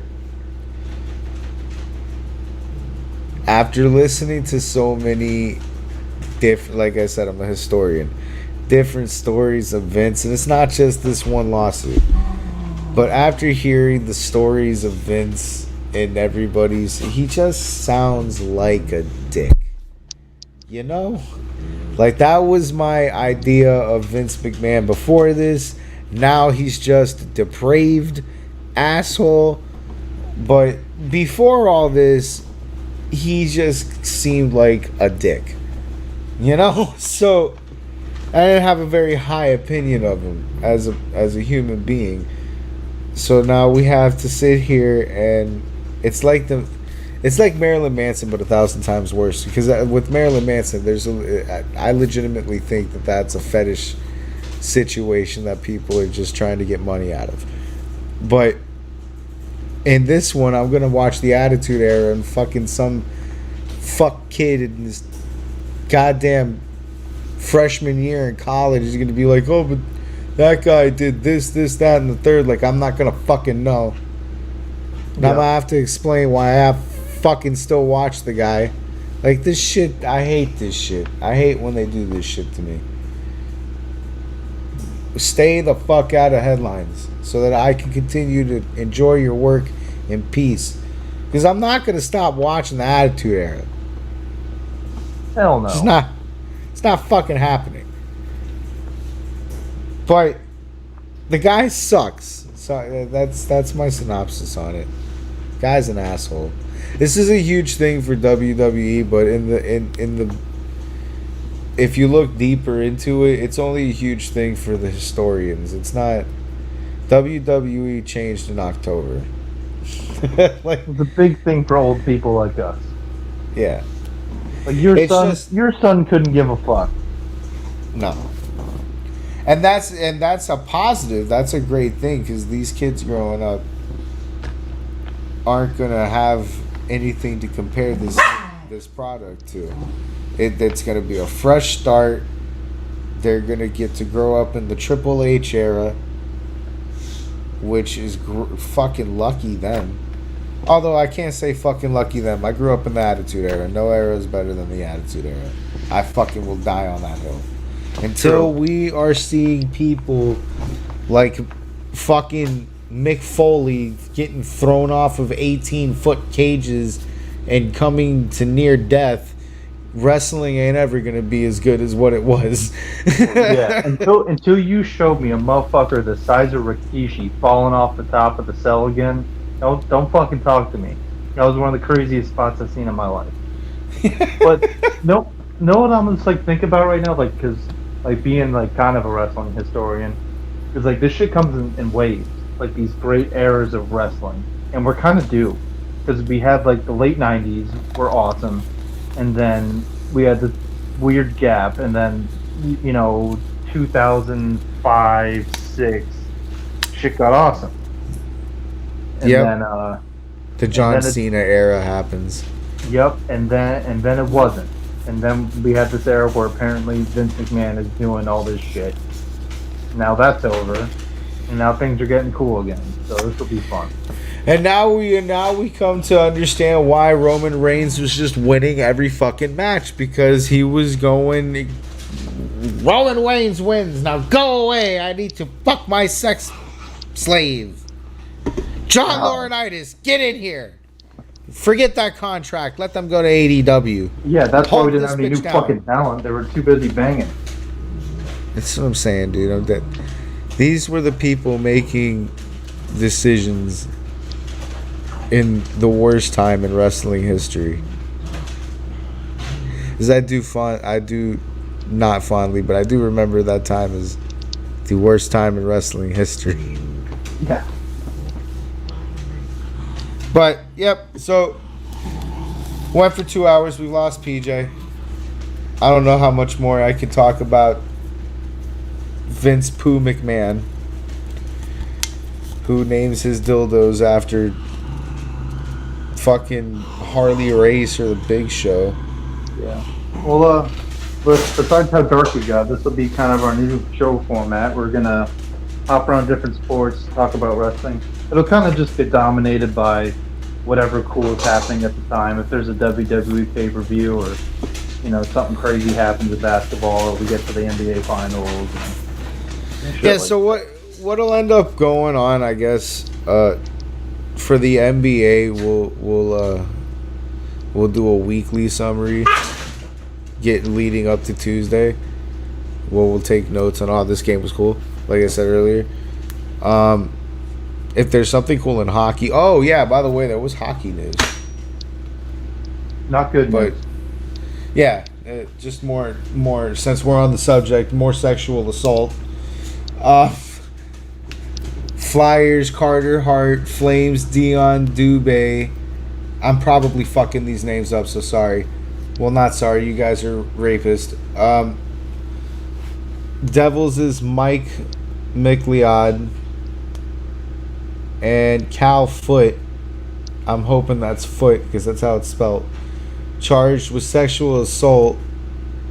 Police department launched an investigation in 2022 after TSN reported that Hockey Canada had settled a lawsuit with a woman who said she was sexually assaulted by 8 members of that team after a gala celebrating the gold medal win at the World Junior Championship.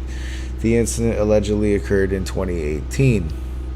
So, people getting arrested all around the Stop 4 raping. major sports. Stop raping people. Stop. Keep your dick in your pants, dude. Or at Dude, least you're a ass. famous athlete. You're a famous wrestling company owner, dude. Like, I'm not single no more. But like, if heyday, when I was single, dude, I was broke, and I was doing crazy shit, like consensually. People wanted to do it with me. I didn't have to rape nobody. Yeah. And Yeah, I'm like, not like insanely attractive or nothing, you know. There's no reason for it. Especially with like sex dolls these days. Like, you don't have to rape people. Dude, get Tinder. Hop on Tinder. Come up with you. I promise. Be okay. But yeah, we'll cover the 4 major sports: wrestling, UFC, whatever's going on in the sports world while we're not talking about football is what we'll cover. And then yeah, we'll go over the Raws, the SmackDowns, and the pay-per-views when they happen. The Raw this week was just set up, so there's not really much we're not going to know much this week on Raw and SmackDown. It's just a bunch of setting up.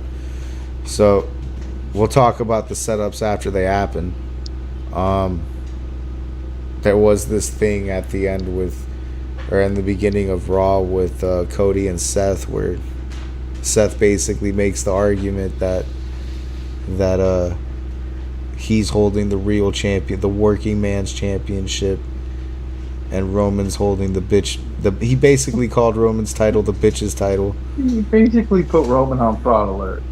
Yeah, fucking super fraud alerted Roman Reigns. He even said, he's like, "You want the fraud belt?" I fucking laughed at that. But yeah, so that we'll have to see where they. I feel like that's just a tease, and they'll do a bait and switch. But you know, there was that mulling over. Other than that, there wasn't much special except there was the one thing with Bailey. Where now we have to figure out now that whole shit was funny because Nia Jax looks so fucking strong. And then the way fucking Damage Control just like all this like got the fuck out the ring and just left Bailey there with Bailey's ass there. Fucking Nia Jax is sitting there fucking sitting and squashing the life out of Ripley, looking back like, "I'll fucking eat you." Like that whole fucking 5 minutes was good. That was a good promo. And what she said was even hard. Like, Nia Jax had a hard ass line there. Like, you can go ahead and pick Io, cause this bitch ain't making it to fucking WrestleMania. She said, "I'm gonna kill this girl." I was like, damn. And Bailey sold that shit too. Like, Bailey seen that shit like cards. Like, "Oh, okay." Like that fucking good. That was great acting. Bailey's better on a mic than I thought. She was annoying in the beginning of Damage Control. I'm not gonna lie. She was fucking annoying as shit. That laugh is fucking nails on a chalkboard. Fucking shut up. But yeah, other than that, it was just setting up. I can't wait to get to SmackDown. I want to see what goes on with Randy Orton. Like, that SmackDown is an interesting. If you want to talk about fucking open, that whole fucking faction's open. We don't like KO, Randy Orton, fucking AJ Styles, LA Knight. Fucking any one of those guys can be the big boy on that program. Like, that whole bitch is open right now. So I hope they push LA Knight. I really do. I feel like they'll do Randy at first just because it's proven. He's on the back end of his career too. Yeah. So I think they'll give Randy one more big push here. But I hope they just. But same thing with LA Knight, man. I mean, he's not much younger than Randy. He's been around a long time. No. LA Knight is old in age, but not in WWE. So they got, I think, more time on them. But I know that Randy already said he's on his final run, so I think they'll prioritize that first.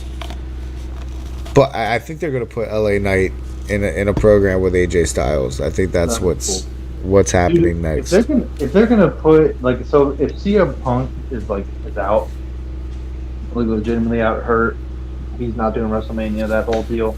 I really wouldn't mind somehow if we could get Randy Orton and Seth Rollins at WrestleMania. I think that would be a lot of fun. Although, come to think of it, the next pay-per-view is Elimination Chamber, right? I think so. They might keep SmackDown chaotic, because that's a good setup for an Elimination Chamber match where everybody's fucking, and what they've got brewing in SmackDown, everybody does fucking hate each other. Yes. So that, man, they might actually keep that one rolling for a little bit. The program might be what we're seeing. Which I like that, man. Just like the Rumble, like we have no idea how that shakes out. If they throw all those guys in the chamber, who the fuck knows? And they got to throw a couple Raw guys in the chamber. Yeah. Like Drew McIntyre would be a nice add to that match. But yeah, dude. All right, so we did good. We'll come back to this on what we get one more UFA before the Super Bowl, right? Yep, I got next week. That'll be a very football centric UFA, the last football of the year. Yeah. We'll have one more final UFA dominant football. Yeah, and then after the Super Bowl. After the Super Bowl, and then we'll have the draft and shit, free agency. So there'll still be NFL content, just won't be the crux of the show.